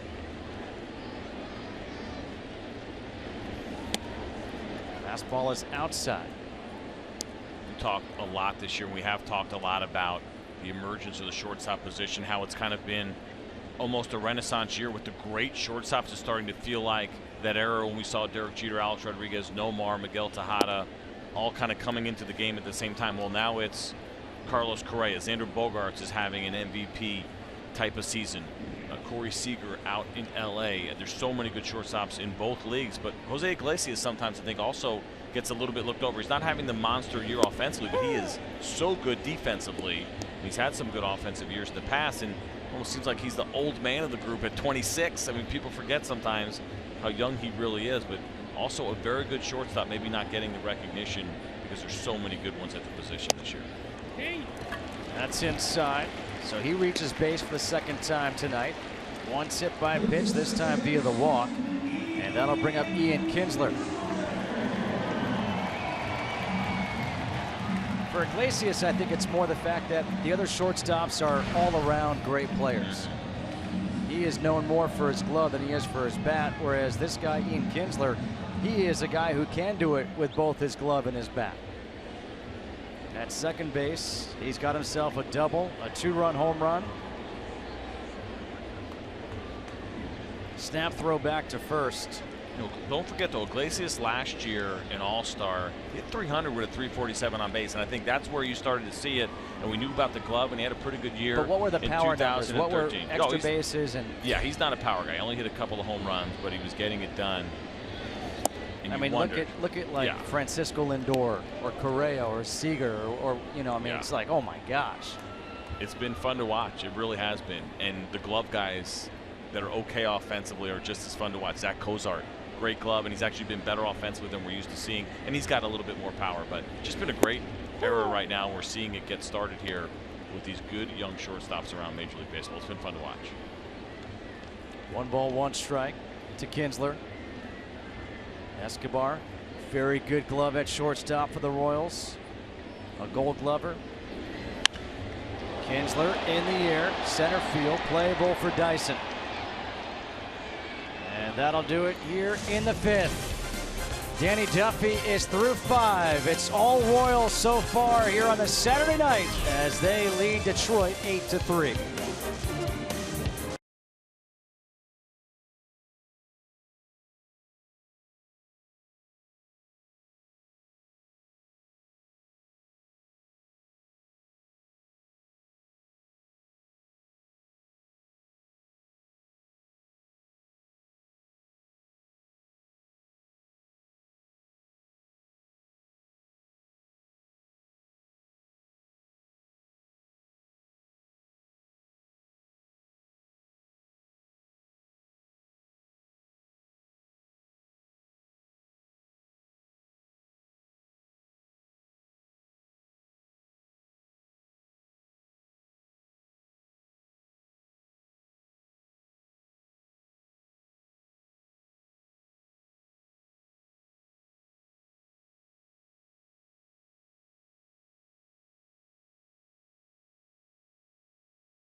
Night here in downtown Detroit, top of the 6th, 8-3. Royals leading the Tigers. Salvador Perez to face Kyle Ryan. Perez doubled his last time up to right center field. And the first pitch fastball is low and outside for ball 1. A double, a walk, a run scored, and a fly out to center. For the All-Star game leading vote getter Salvador Perez. And you know, you think usually the leading vote getter for the All-Star game is a popularity contest. I think for Perez it's the fact that he is so much better at catcher than any other option in the American League these days. He does such a great job behind the plate, an unbelievable job of throwing runners out, receiving. And what's probably most impressive is that he does it as a big man, right? A lot of times to take the abuse back there. He has caught more innings the last 2 years, 2014 and 15, when you look at the playoffs, than anybody else in history. And he's been durable. He does a great job back there, but he does it with a big body. We saw him take that foul tip earlier. Some guys coming out after that, but not Salvador Perez. He's been unbelievably durable. Another one of the great personalities of the game as well. Another guy that's having some fun. We talked about him and Miguel Cabrera earlier. And no doubter for me as a guy that should be leading regularly when it comes to that All-Star voting. Foul tips this one. This was last night. Salvador Perez. Watch this from his knees. That's like Benito Santiago. Not even that it's from his knees, but it's so incredibly accurate. Some guys will try to make that throw, because they have to and they feel like they have to be in a rush, and usually the throw is not going to be that good. It's about as good as a throw that you can make, whether you're from your knees or actually standing up and throwing it. He's an absolute joy to watch. Does a great job behind the plate. In the dirt, 3 balls and 2 strikes. Maybe he's thinking that pitch is low in the dirt. Being my size, it's easier to throw from my knees than actually stand up and have to make the throw. It's a lot of work, but that is not an easy skill set by any means. And it might look like it was just more because it was more convenient, but it's an excellent job by him. 21 of 41 potential base stealers he has thrown out this year. It's incredible. 51.2%. James McCann has thrown out 56% of would-be base stealers. And Salvador Perez walks for the 2nd time tonight. Salvador Perez mentioned the All-Star game on Tuesday night after his teammate Hosmer went deep. There was a base hit, and then he, against his former teammate Johnny Cueto, he said, "Oh yeah, that pitch looks familiar. I used to catch that." Absolutely. It's one of the worst things as a pitcher when you change teams and have to face one of your former catchers, because you're trying to think along with them, and you're like, "Well, this guy has seen every trick that I have. He knows my tendencies. He knows what I like to do. He knows when I'm in trouble." And then you can start outthinking yourself. And I think Johnny Cueto may have done that there, and then you end up just making a mistake over the plate. He put a great swing on it.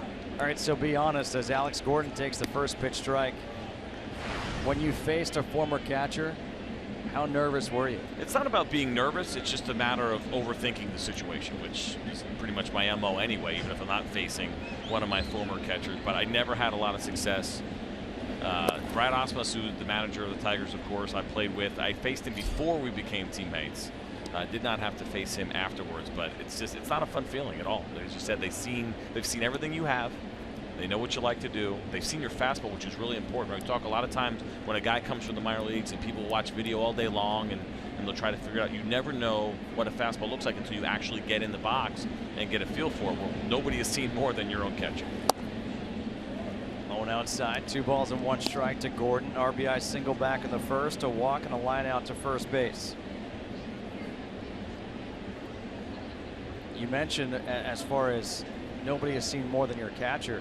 Ausmus, being a catcher, as you said, he's actually gotten behind the plate and caught some of his pitchers. Gordon in the air, straightaway center. Maben going back in front of the warning track makes the catch. A deep center field here at Comerica Park. 420 to straightaway. One of the deepest parks in all of baseball. If I'm not mistaken, the old Tiger Stadium. Flagpole in play. What was straightaway? I believe it was 440. 440, if I'm not right? mistaken. Yeah. And here comes Brad Ausmus out. And Alex Wilson is going to be the new pitcher here for the Tigers. The 4th pitcher of the night for Detroit. Top of the 6th, 1 out.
This is Old Tiger Stadium, and there's that flagpole you mentioned, CJ, that was in play in straightaway center field, 440 feet.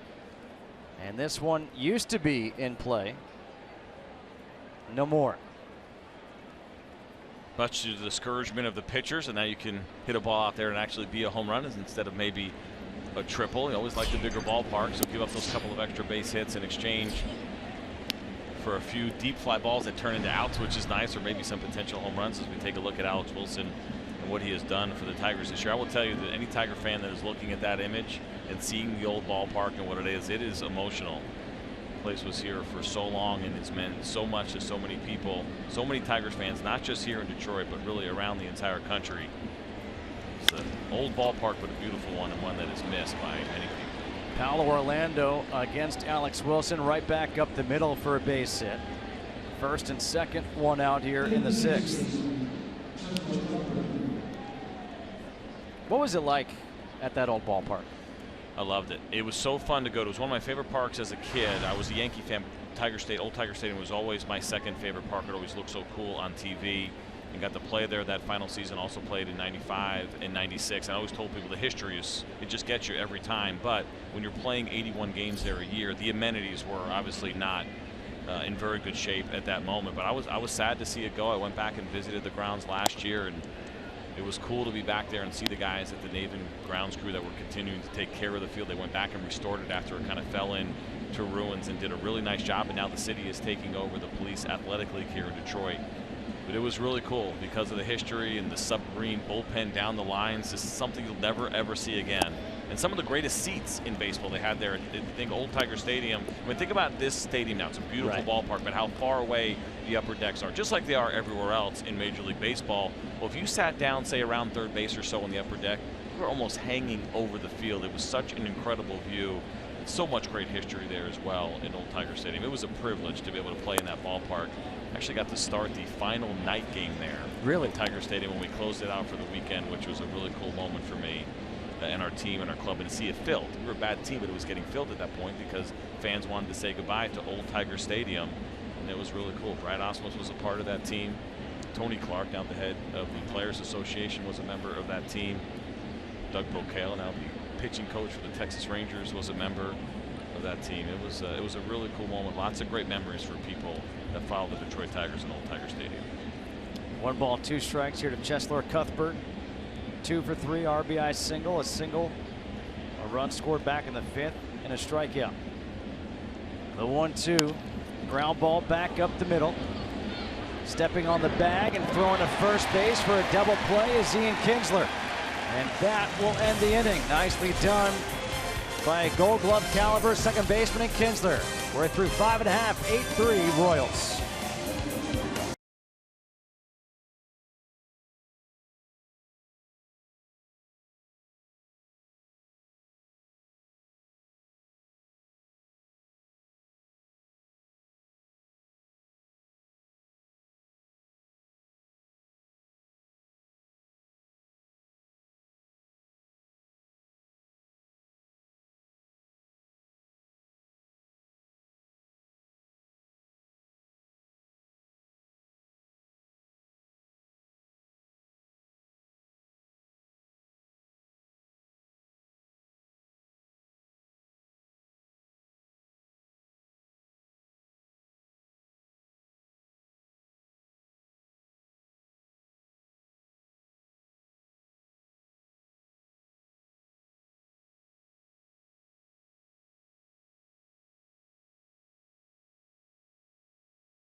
Strikeouts, 1 walk, all the damage essentially done courtesy of Ian Kinsler against Danny Duffy, and he'll face Cameron Maybin, Miguel Cabrera, Victor Martinez here in the 6th with a 5-run cushion.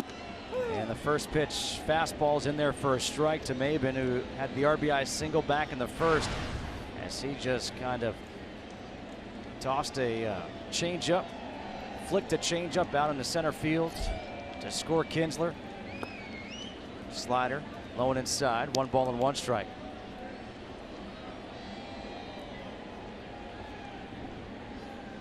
One of the things you worry about for a relief pitcher who comes back into the rotation is whether or not his repertoire is going to be deep enough, or if he can keep all of his pitches sharp. We've seen that from Danny Duffy. The fastball has always been there, and it's been very good since he got back into the rotation, but we've seen the changeup be really good. We've seen the slider be really good. A lot of times when you go into the bullpen, a lot of guys prefer to go down to 2 pitches and just focus on those, and the repertoire sometimes gets trimmed, and if you have to go back to the rotation, it could be a little bit of an issue, but it has not been an issue at all here for Danny Duffy.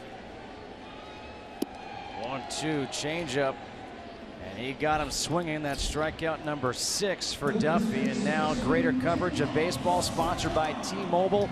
A look around baseball. The Texas Rangers, the best record in the American League at the All-Star break. That's the first time in team history.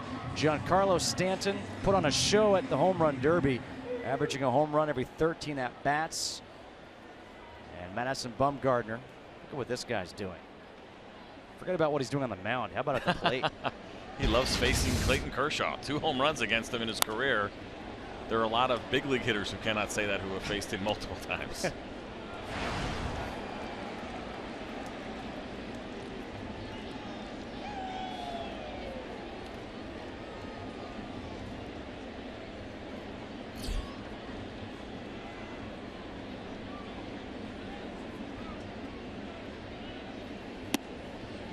Off-speed pitch just misses. 1 ball and 1 strike to Cabrera. Get you out to Chris Myers in a moment for an update on that Pirates-Nationals game.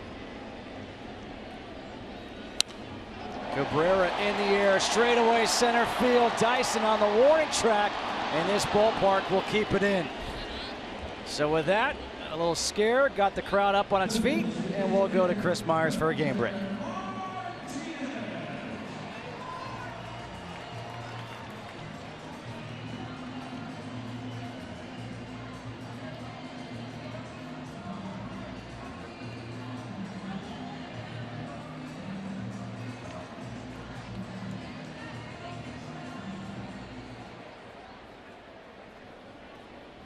Thanks, Chris. It's 8-3 here in Detroit, bottom half of the 6th. The Royals trying to even this series at 1 game apiece. Victor Martinez has struck out both times against Duffy. And Duffy starts him off with an off-speed pitch, and you could hear Danny Duffy, yeah. Breaking ball that he lets get away, sits up in the zone. At that point, he's thinking it's the get-me-over breaking ball. The 0-0 count, you just want to flip it in there, maybe not your best, and try to get ahead of Victor Martinez, who likely would be taking in that situation, but he was unable to execute. Nice play by Cuthbert at 3rd. And it's a 1-2-3 inning for Danny Duffy as he looks at Cheslor Cuthbert and says, hey, nicely done. Thanks for the help. That's what you get for pitching for this Royals team. Good defense.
Place in Cooperstown, the Hall of Fame induction ceremony live on MLB Network.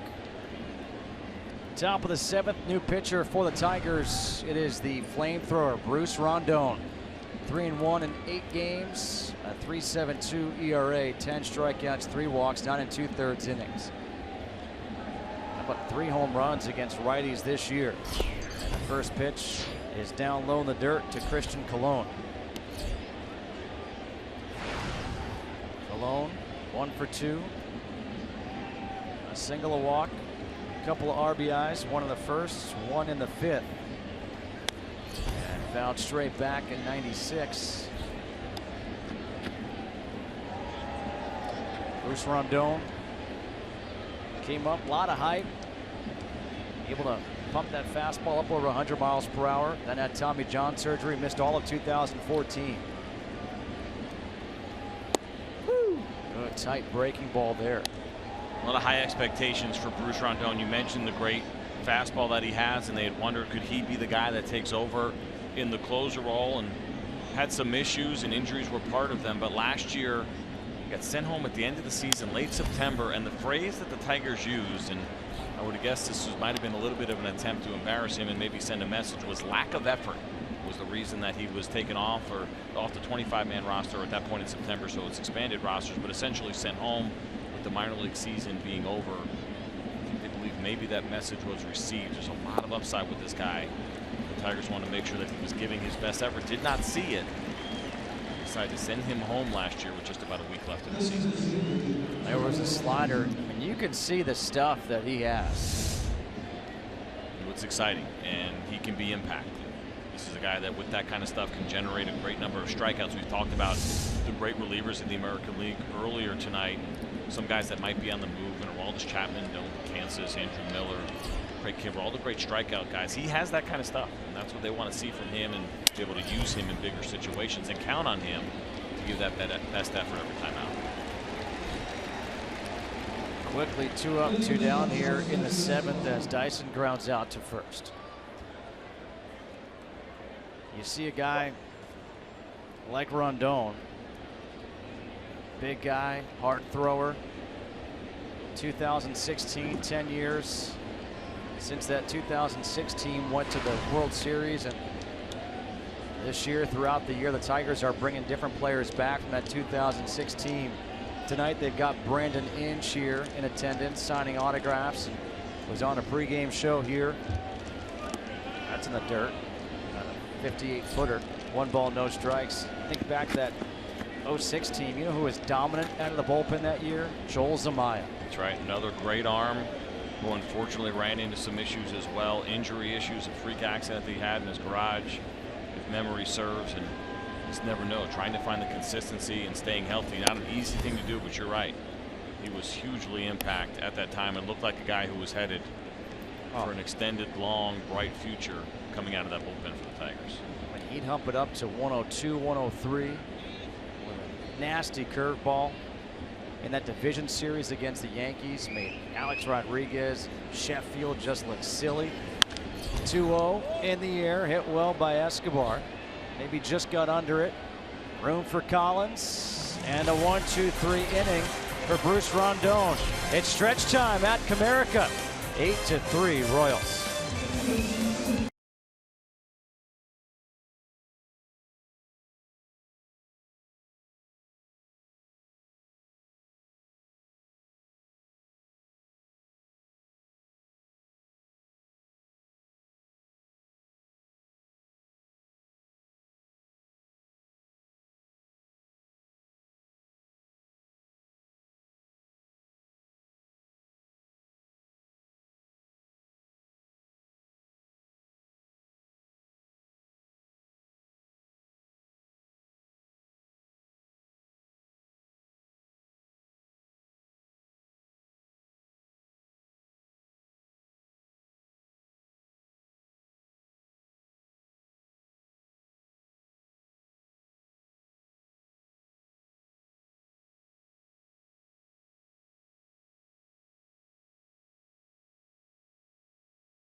Budweiser, Eric Hosmer, the All-Star Game MVP, 2 for 3, a double, RBI, and a run scored. Ian Kinsler, he's got a double, a 2-run home run, and 2 runs scored. Mike Pelfrey struggled mightily.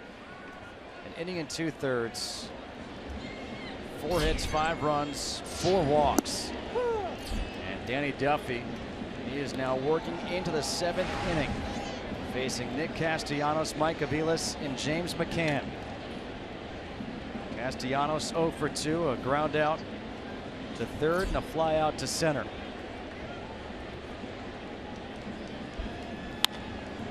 Castellanos lines one to left field, and he leads off this 7th inning with a base hit. Next Saturday, MLB on FS1 is back with a big-time doubleheader. All-Star backstop Buster Posey and the Giants battle Mark Teixeira and the Yankees. Then the Rangers tangle with these Royals in a game you can only see on FS1. The action begins at 4 p.m. Eastern on FS1, or watch it live on Fox Sports Go.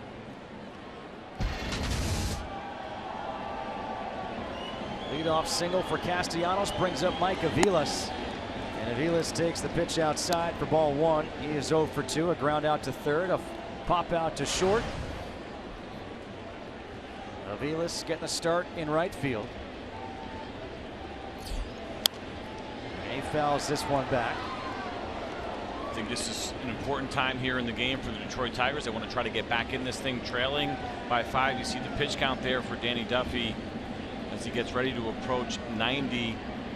Trying to get some runners on base, maybe try to get into that bullpen. Not an ideal situation. It's a great bullpen, and so the point being, your best chance is maybe to try to get to Danny Duffy as he starts to become a little bit fatigued, because once they turn it over to that Kansas City Royals bullpen, things get very, very difficult for opposing hitters. And Wade Davis activated off the DL for the Royals, their closer, so he's available. And speaking of the DL, Aviles getting a start in right field because J.D. Martinez still on the DL for the Tigers. And that is in their first strike. 2 balls and 2 strikes. And Justin Upton, the starting left fielder, on the bereavement list for the Tigers. So not your typical corner outfield for Detroit in this game, with Tyler Collins in left and Aviles in right. Fastball is up high now, 3-2. It's not, and then in situations like this, the depth, of course, gets tested. Steven Moya has been called up. Has gotten an opportunity to play some right field. Still needs some work defensively. Hasn't happened for him just yet. They believe it will at some point in his career, but not yet here in 2016. Handcuffed to center field. Dyson coming in, slides, can't make the catch, and Castellanos moves up to second base. A single for Aviles. First and second, nobody out here in the 7th. We almost saw Jarrod Dyson make up for a misread and catch this ball, and there's not too many outfielders in Major League Baseball that were going to be able to get to this anyway. We talk about his great speed a lot, but he got fooled off the bat. A lot of times when you get jammed and you take the big swing, that outfielder will take that first step back, which you're supposed to generally do anyway, but it was a little bit of a slower reaction to come forward. By the time he realized that the baseball was slowly hit, he just ran out of time, but the great speed almost made up for that read. It's not a bad read, it's just that it happens with guys a lot of times when they take that big swing and don't hit the ball nearly as hard as it looks like they hit it. And that slide by Dyson, it looked like it was an awkward slide. If it's your typical slide, I think he makes that catch. Maybe. I mean, he's trying to make up for the ground that he lost with that incredible speed, and it looks like he got caught in between and wasn't able to slide exactly the way that he wanted to. And now James McCann, watch this. It almost looks like he's in between. Do I slide? Do I dive? And watch the way he slides. Because he's got to try to come around, get around that ball, and it's just a matter of him probably running out of real estate. If he had an extra step, then maybe he can slide that traditional way and catch that ball just off to the side. McCann has struck out both times he's been up. Takes the pitch inside, and it's 2 balls and no strikes.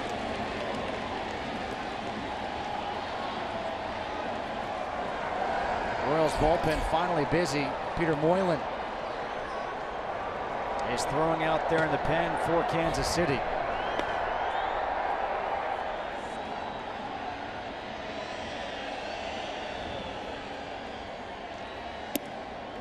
Three balls and no strikes. And you have to believe that James McCann is keeping this bat on his shoulder for this pitch. Absolutely. I think what we've seen so far here from Danny Duffy, mentioned the fatigue maybe starting to set in just a little bit at 95 pitches. It's just his 12th start of the year. He did go 8 2/3 in his last one, and so he's been able to go deep in games, but absolutely he has to be taking here. His last 4 starts, 103, 101, 110, 108 pitches for Danny Duffy. 96 pitches right now. 3 balls and a strike to McCann with Tyler Collins on deck.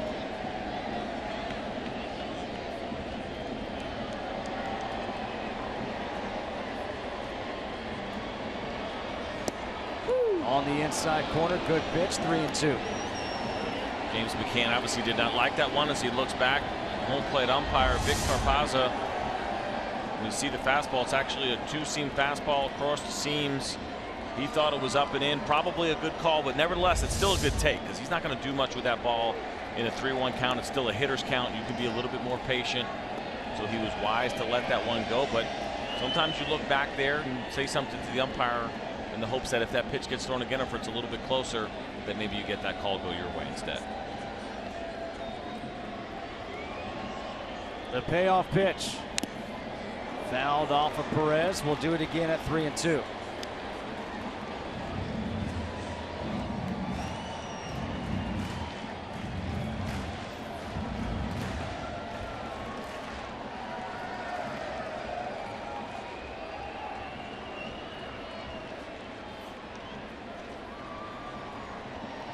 Bottom of the 7th inning, 8-3 ball game.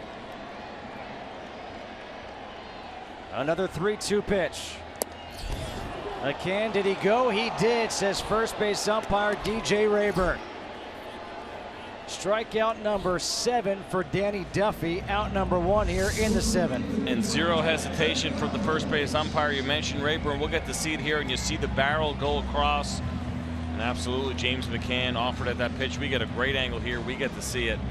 And for me, that is a swing. He thought it wasn't, tried to sell it. I think the barrel came far enough across to call that a swing. I would agree with you. And so now, here is Tyler Collins, who last night had a game-tying home run.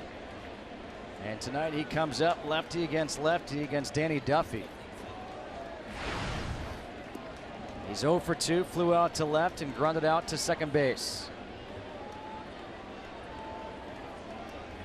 And at this point here for the Tigers, they're just hoping they can get a couple more guys on and extend this inning to get to the top of the order. Get Ian Kinsler a chance to bat in this inning. 100 pitches now for Danny Duffy. He's done a really nice job. Look at the consistency. No blow-up innings, nothing that got out of control for him. Just very consistent pitch count throughout the game, and then throws that 9 in there in the 6th inning, which helps keep you around just a little bit longer. He's done a really nice job. And the Tigers are missing a big opportunity. 1st and 2nd, nobody out, a 3-0 count that turns into a strikeout. That could be the pivotal difference in this inning going forward. 0-2. Fouled away, stays no balls and 2 strikes. Shane Green has been warming up in the Tigers bullpen.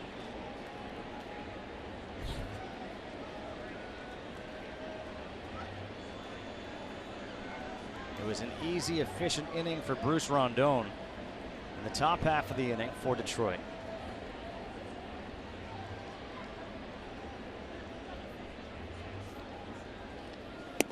Up high with a fastball at 95.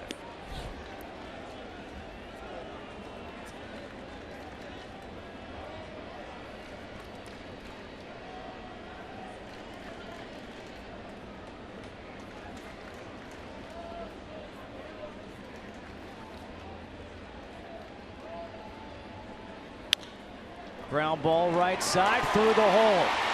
They're going to send Castellanos. Snow throw coming in. He will score. It's 1st and 3rd. 1 out here in the 7th, and it's now 8-4 Kansas City. Much like we saw earlier in the game when Mike Pelfrey was still pitching, you get the weak ground ball, you're thinking maybe double play, but so well placed right in the hole, and Tyler Collins does a good job pulling this ball Again, just topped it, did not hit it particularly hard, but got it through the infield, and that's going to do it for Danny Duffy. Ned Yost has come out.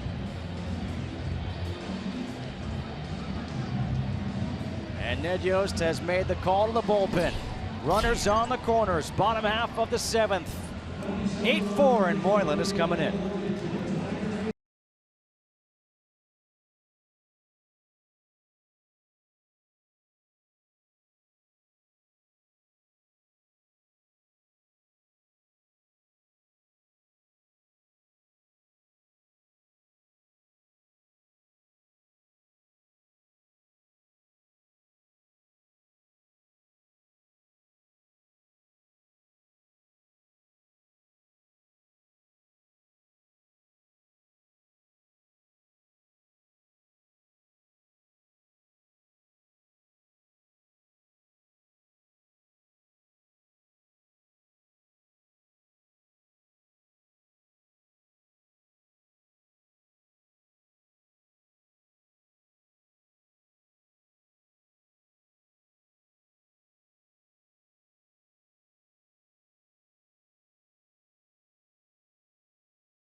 For the Royals, inherits runners on the corners.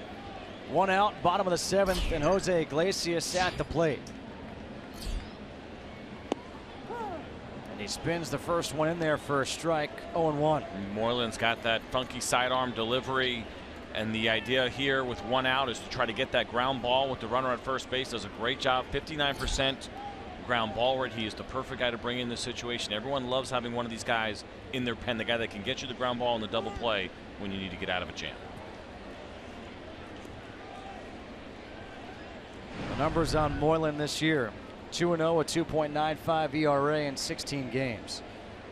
21 1/3 innings, 18 strikeouts, 8 walks. Righties hitting .235 against him.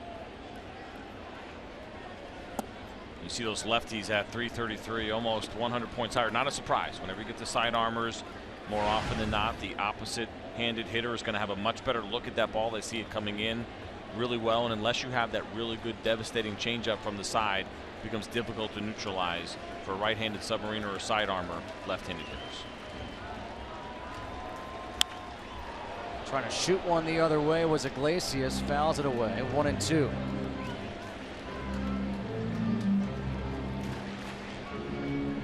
Duffy getting some handshakes, but right now he's looking on because he's been charged with 4 runs, but he is responsible for those 2 men on right now.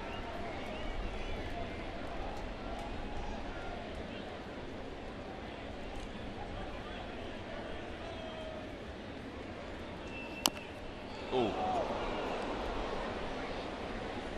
That bounced up and caught Iglesias right in the face.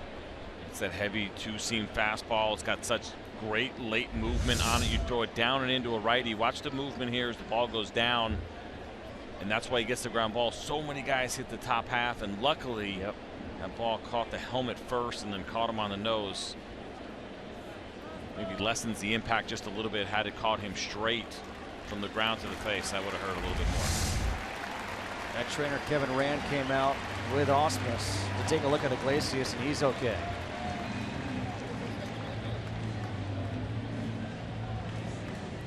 Samuel Perez, let me see. Let me see.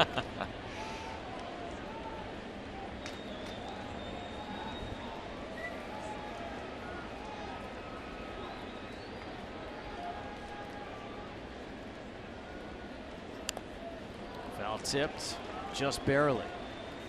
And you see it again. Moylan goes right back in there, and that's absolutely the right play. Anytime you get a guy that fouls the ball off his ankle or something like we saw there where it hits his helmet on that good sinker down and in, for me, I absolutely repeat and go in there again and try to make him hit that pitch. He is still working on trying to generate that ground ball.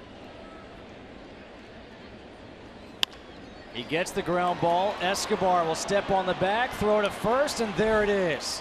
You like that guy out of the bullpen for reasons like that. The 6-3 inning-ending double play. Detroit gets one back. It's 8-4 at the end of 7.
For Grip the Moment, sponsored by Falken Tire, is the official tire of Major League Baseball. And the man that gripped the moment tonight was Danny Duffy, the starting pitcher for the Kansas City Royals. A great night as we show his strikeouts here of Cameron Maybin, James McCann in a big situation last inning. A couple of strikeouts of Victor Martinez today, and he did it with everything that he had. It wasn't just a good fastball, but the changeup, the breaking ball as well. You see the 7 strikeouts, just 1 walk. 4 earned runs, maybe a little bit higher than you want it to be, but at the end of the day, this is about winning, and when your team spots you, that kind of lead, he did a really good job of keeping his team in it and giving them an opportunity to win tonight. And now Shane Green is the new pitcher for the Tigers. Green, 21 games, 1-2 on the season, a 4.94 ERA. And a ground ball, Hosmer to second. Nice play by Kinsler. Makes the pirouette, throws to first, 1 away.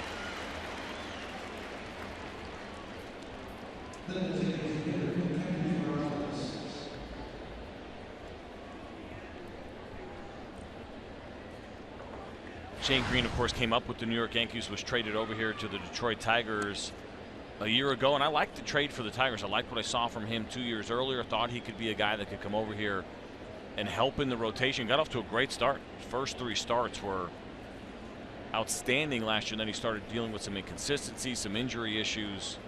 That's not quite bounced back the same, but there's still a lot of time here for Shane Green. Potentially maybe to try to get back into that rotation for me. I always liked what he did. He's in the bullpen right now, but there may be a spot for him in the future here if he can get it back to where he was at the beginning of last season. Good pitch to start off Kendrys Morales. No balls and 1 strike. 1 ball and 1 strike to Morales. Looking for his first hit. grounded into a 6-4-3 inning-ending double play his last time up in the 5th. Has also struck out, lined out, walked, and scored a run.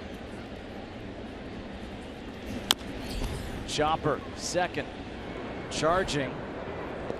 That is Kinsler to make the play. Iglesias coming from second base. Was it Kinsler? That was Kinsler. Oh, I thought it was Iglesias coming from over there. Sorry, partner. MLB.TV Premium, the #1 live streaming sports service, delivers everything you have come to expect and more. Watch every out-of-market game live in HD on over 400 supported devices. Includes a free subscription to AppBat Premium, the #1 app for live baseball. Blackout and other restrictions apply. Visit MLB.TV for details. The shifts not only mess up the hitters, but also the broadcasters, because you're not sure where everybody is. A lot of times the guy ends up being in a different position. You got to kind of do a double take. I'm just offended that you doubted me. I make a lot of assumptions that you get a lot of things wrong, and I was see that I was wrong that time. So maybe it's your height that got screwed up there. Enjoy the moment. Doesn't happen too often until you're relishing in this. So just go ahead, do what you got to do, get it out of your system. There's Jose Iglesias, who did not make that last play.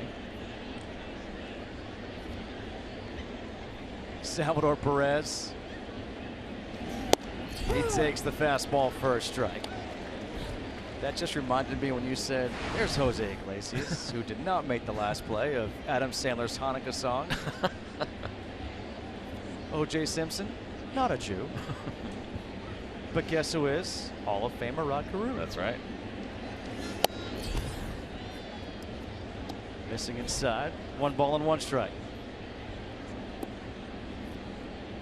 It will be interesting to see how Ned Yost handles his bullpen, even if it's a non-save situation, knowing that Wade Davis had missed a little bit of time. You might want to get him back out there, just get his first game under his belt, regardless of what the score is.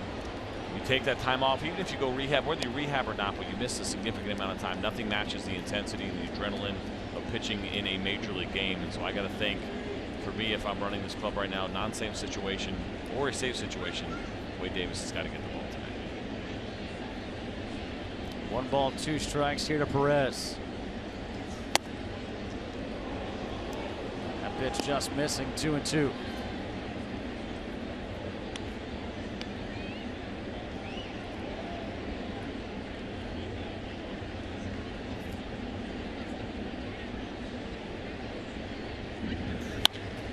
Ripped to left field. A 1-hopper for Tyler Collins and a 2-out single for Salvador Perez. For those of you tuning in for the PBC Boxing, we'll get you out there immediately at the conclusion of our game. In the meantime, the broadcast is currently available on FS2 as well as streaming live on the Fox Sports Go app and at foxsportsgo.com. Second hit of the night for Salvador Perez. A single and a double. A 2-out base hit will bring up Alex Gordon. And Gordon had the RBI single back in the first, has walked, a line out to first and a fly out to center.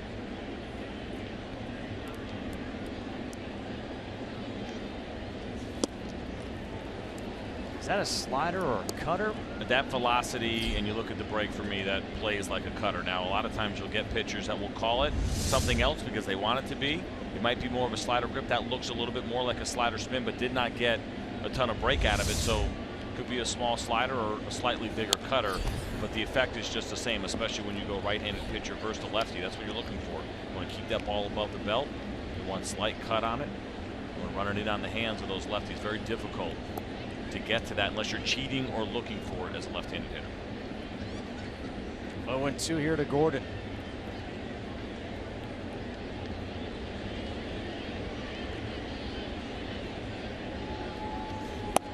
Backdoor breaking ball misses. And that was always the thing with Mariano Rivera, of course, who had maybe the greatest cutter that we've ever seen, certainly the greatest closer we've ever seen, is that a lot of opposing managers would send lefties up there to hit against him, and it was actually working into his strength because it was very difficult for those lefties to try to get the barrel to the ball the way it's cutting in so hard. That great cutter that he had. And a strikeout for Shane Green to end the 8th. They leave a man on base. We go to the bottom half of the 8th. 8-4 Royals on top of the Tigers.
the order, Kinsler, Maben, and Cabrera. For those of you tuning in for PBC Boxing, it is coming up immediately following us here on FS1. Kinsler leading off here against Peter Moylan, who got Iglesias to ground into that 6-3 double play to end the 7th. If I'm not mistaken, Brian Kenny is calling that fight for FS1, so you're not going to have to, because he also does boxing, of course, big baseball guy, but you're not going to have to hear about fielding independent pitching or any of the other advanced metrics. Well, there has to be some advanced metrics in boxing, right? I'm sure there are. I wouldn't know. And if there are, he will absolutely work them. I mean, the jab can't be nearly as efficient as the uppercut. Kinsler, a soft line drive to third. Easy play for Cuthbert. One away here in the 8th.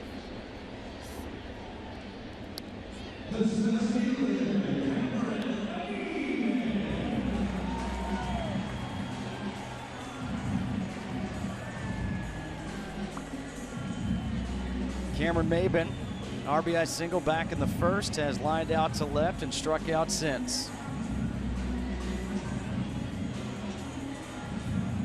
It's interesting talking to Brad Ausmus a little bit about Cameron Maben and what he has gone through over the last few years. Brad Ausmus was an assistant, a special assistant with the San Diego Padres when Maben was there, and the numbers didn't quite add up, and he said he felt like there was a lot of pressure for him to be a true 5-tool player. We talk about that a lot of times, to have the hit tool, the power tool, the arm, the throwing, the fielding. And he started learning some things last year working with Kevin Seitzer and really understanding himself a lot more and realizing that he doesn't necessarily have to be that guy, doesn't have to be the main guy. It's more about maybe just being a piece of the puzzle. And for some reason for him that just clicked. It made a lot more sense. Some people just operate a little bit better. Difficult play up the middle. Colon, who was a shortstop in college, able to make the play to get Maben, who does run well. And 2 outs now here in the 8th. Talking about different guys filling in, and you see Colon come across here. Perfect exchange, perfect throw. A little bit down on the dirt, but that's what's nice about having Eric Hosmer. He gives you the confidence of doing that. Infielders love that when they know that have that tough play. There's not the pressure to make the perfect throw, knowing that he's so good at picking those balls out.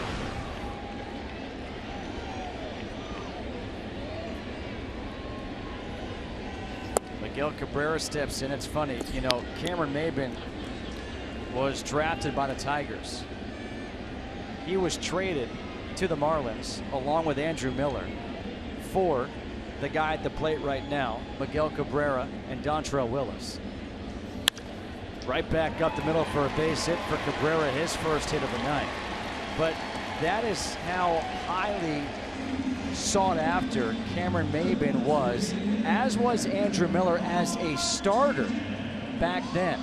Both guys top 10 overall picks, and the Marlins didn't think they would be able to re-sign a Miguel Cabrera, so they were going to get rid of him in a trade.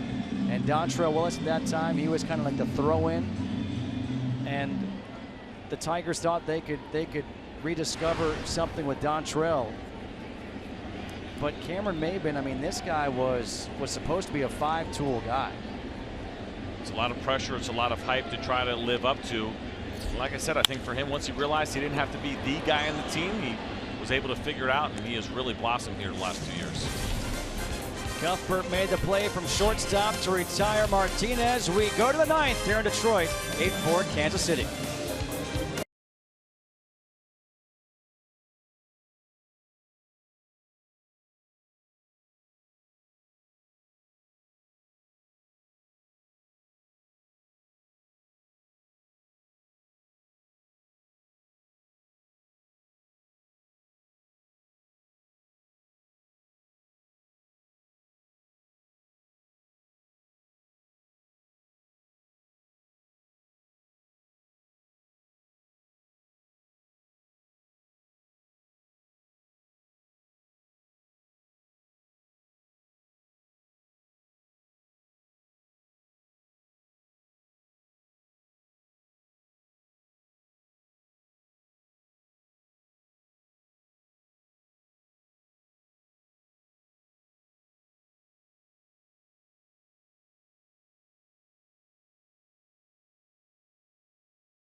At app. Stay up to the moment at any moment with game day, live game video highlights, StatCast, news, and more. Download MLB.com at bat, the #1 app for live baseball on your phone and tablet.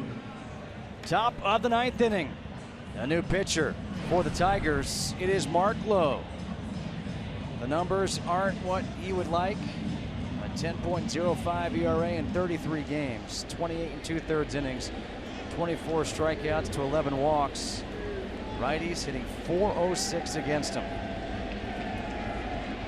He is the 7th pitcher of the game for the Tigers, as Mike Pelfrey, the starter, went just an inning and 2/3. He will face Paolo Orlando, Cheslor Cuthbert, and Christian Colon here in the 9th. And the first pitch fastball's in there for a strike. Mark Lowe has not been the guy that the Tigers were expecting this year. They signed him to a 2-year deal in the offseason. Looked like a pretty good signing on paper. I liked it for this team. You think about relief pitching and trying to find consistent arms to come out of the bullpen. He'd been really good over the last couple of years, but did not happen for him, or has not happened for him so far this year. Off to a slow start. Some concerns about the velocity coming down a little bit, but certainly the Tigers would like to see him get it turned around here in the second half. 1 ball, 1 strike to Orlando. Singled his last time up.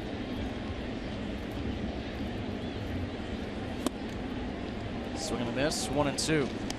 Paolo Orlando 1 for 3. A single back in the 6th. Was hit by a pitch with the bases loaded back in the 1st for an RBI. Also came around to score in that 4-run first inning. The Royals got 4 in the 1st, 1 in the 2nd, 3 in the 5th.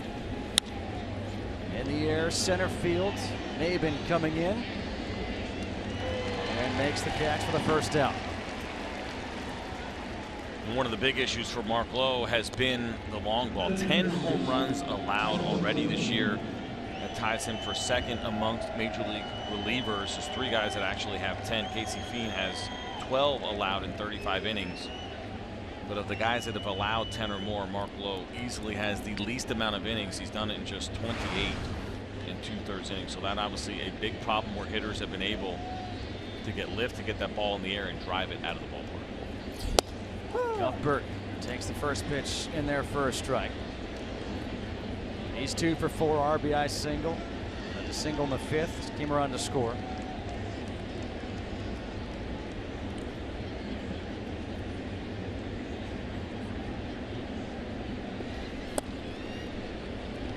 One ball and 1 strike.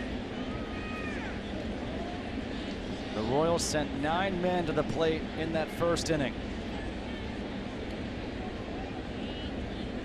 Put 4 runs across on 3 hits.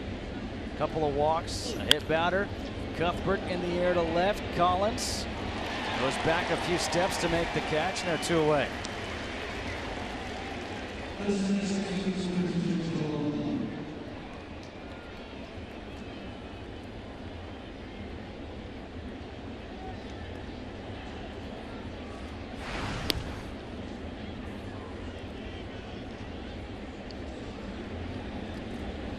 Well, CJ, apparently you know something, because Wade Davis is warming up at the bullpen. It's a non-save situation. However, like you said, coming off the DL, if you were managing this team, you'd want him up just to get him back into a game. And apparently, Ned Yost is in agreement with you. This might be the only time Ned Yost is in agreement with CJ Nitkowski. That is very possible. For sure, but yes, you got to get him in there. And you know, even for the pitchers that have been healthy, you go through the All-Star break, which is a full 4 days now, right? Everybody has off that Thursday. It used to be where some teams would play on Thursday, but now it's everybody has off. A lot of relievers just want to get back in the game and get back in the groove of things, but certainly in the case of Wade Davis, where you've missed some significant time, you're very anxious to get back in the game, get a little bit of a feel, get back to where you were, making sure everything is all right. And save situation does not matter one way or the other. It's not a big deal. He just wants to get out there, throwing games, throwing pitches in a big league game, getting ready for him for a strong second half that they're going to need him to do what he's done so well for this club. 2 balls and 2 strikes here to Colon.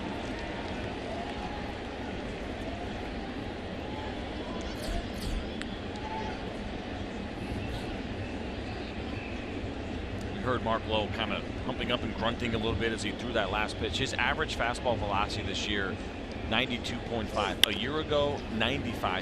That's a full 3 miles an hour slower so far this year.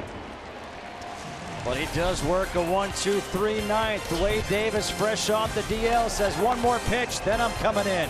His team leads by 4.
Sunday, sponsored by Audi, returns with 2 huge games. First on Fox, it's one of the fiercest rivalries in the MLS as the Portland Timbers take on Jordan Morris and the Seattle Sounders at 2:30 p.m. Eastern.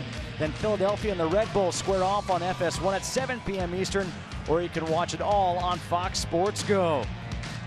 We go to the bottom of the 9th inning here at Comerica Park in Detroit, and the new pitcher for the Royals is their closer, Wade Davis, fresh off the DL. 19 of 21 in save opportunities. It is not a save opportunity here, a 1.23 ERA. 28 strikeouts and 29 in the 3rd innings pitched. And he faces Nick Castellanos leading off here in the 9th. You see those splits, talked about it earlier. Anytime you can get a reliever to have even splits and strong ones, the way that Wade Davis has, that is ideal. 175, 178 versus lefties and righties, dominating numbers. Was on the DL with a right forearm strain.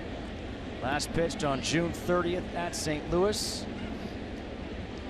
And now he's 1 ball, 1 strike against Castellanos. We talked about the trade before when the Royals sent Will Myers, one of the top prospects in all of baseball, to Tampa Bay for Shields and this guy. And everyone's like, oh yeah, okay, Wade Davis, huh, who cares? He was good as a reliever the year before, but it was almost like he had struggled as a starter, and then they were trying to figure out exactly what he was going to be. And he ended up being a lot more, I think, than anybody expected. And he's gotten to the point where he's become one of the more dominant relievers in the game. We've talked about some other guys earlier tonight. He's got great stuff, and he's got a full repertoire. I mean, he's the guy that used to start. You see the fastball there at 96 miles an hour. We talked earlier about Shane Green's cutter. This is a really good cutter from Wade Davis that'll sit around 92 miles an hour. And then the breaking ball, the one that he got to swing and miss on 2 pitches ago. I mean, these are not okay pitches. These are all excellent pitches. 3 of them that Wade Davis controls extremely well. 2-2 fouled away.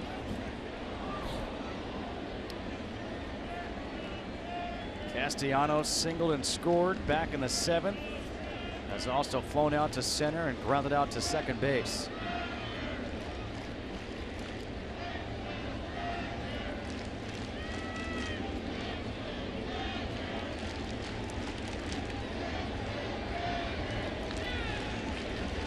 Timeout asked for by Castellanos. One thing I love, sitting here watching this game, we're looking out the D for the Tigers. It's never changed. Another foul ball. The uniform has always remained the same. Tigers have not giving in to any kind of marketing schemes, which a lot of teams will start to kind of chance. I should say schemes, and that's not the right way to say it, but a lot of teams will come up with different uniforms, and the idea, of course, that fans get excited and will buy more jerseys. But it is a classic look that has been here in Detroit for well over 100 years. Good breaking ball, strikes out Castellanos for the first out here in the ninth. Here's the plays of the game brought to you by Batman vs. Superman, Dawn of Justice. Own the digital HD today or Blu-ray on Tuesday. And it's Eric Hosmer, what he did with the bat and then the legs. We saw the double early on in that first inning, scoring later. And then in the fifth inning, in a pretty big situation, runner on third base, infield drawn in, does a nice job hitting that ball to right field. Good game for the All-Star MVP, Eric Hosmer. You know, it's funny, I asked him because he's so good defensively at first base. He's so much fun to watch over there. I was wondering who he grew up watching playing first base. And he said, Jason Giambi. Really? And I go, that was my reaction. I go, really? and he says, yeah. I go, defensively? He goes, oh, no. No, offensively. And I said, well, who'd you watch defensively? I said, because I grew up watching Don Mattingly, and I thought Mattingly was the best that I had seen. And I said, watching you, it's beautiful. I mean, the way you move at first base and everything. He said, honestly, I never focused on defense until I turned pro. He said, and once I turned pro, he said, Mike Jershely, he gives him a lot of credit. He said, he's the one who worked with me. And he goes, I always thought it was my hands. He said, but Jershely taught him it was about footwork. Absolutely, especially at first base. There's a lot that you have to do over there. I mean, fielding ground balls, yes, about footwork, but also covering the bag in rush situations. You have to have really good feet, and your feet have to be comfortable around that bag. Pickoff plays, all of that stuff becomes extremely important. And you're right, he is one of the better defenders at first base that we have right now in the game, as we see Mike Jershely there and the work that he has done. I'm sure something he is very proud of as he sees Eric Hosmer become the defensive first baseman that he has become, and also the really good hitter. I thought maybe we were going to go maybe David Segui was one that he might have saw growing up, was really good defensively, but Jason Giambi got a chance to play with him in New York, one of the great personalities of the game, great hitter. And I think Eric Hosmer has some of that. He seems like a guy who has a lot of fun. He loves being in the big leagues. He enjoys it, just like we talk about with Miguel Cabrera, and he wears that emotionally on his sleeve a lot, and that's a good thing that we see from him. But Jason was great, one of the best teammates you'll ever run across. Aviles, little flare to shallow right on the outfield grass, making the run is Christian Colon, 2 away here in the ninth.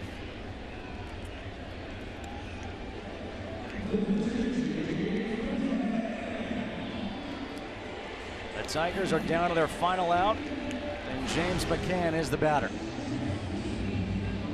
Not an ideal situation, been a rough night at the plate.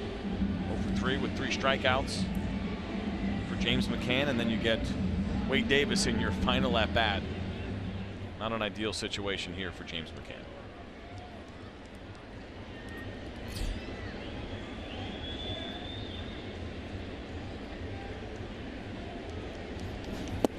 I thought it was great when we saw Brandon Inge in the clubhouse before the game, and he's talking about, you know, do you coach your kids? And he says no, but he's like, your kids, they don't think you know anything about the game.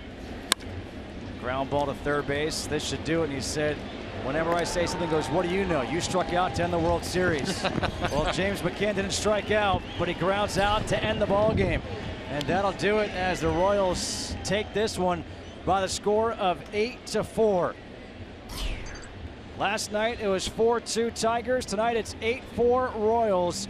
The rubber game of this 3-game series is tomorrow. You can catch the game on Fox Sports Detroit and Fox Sports Kansas City. For CJ Nitkowski, I am Justin Kutcher saying so long from Detroit. Let's go to LA and join Chris Myers in our studios.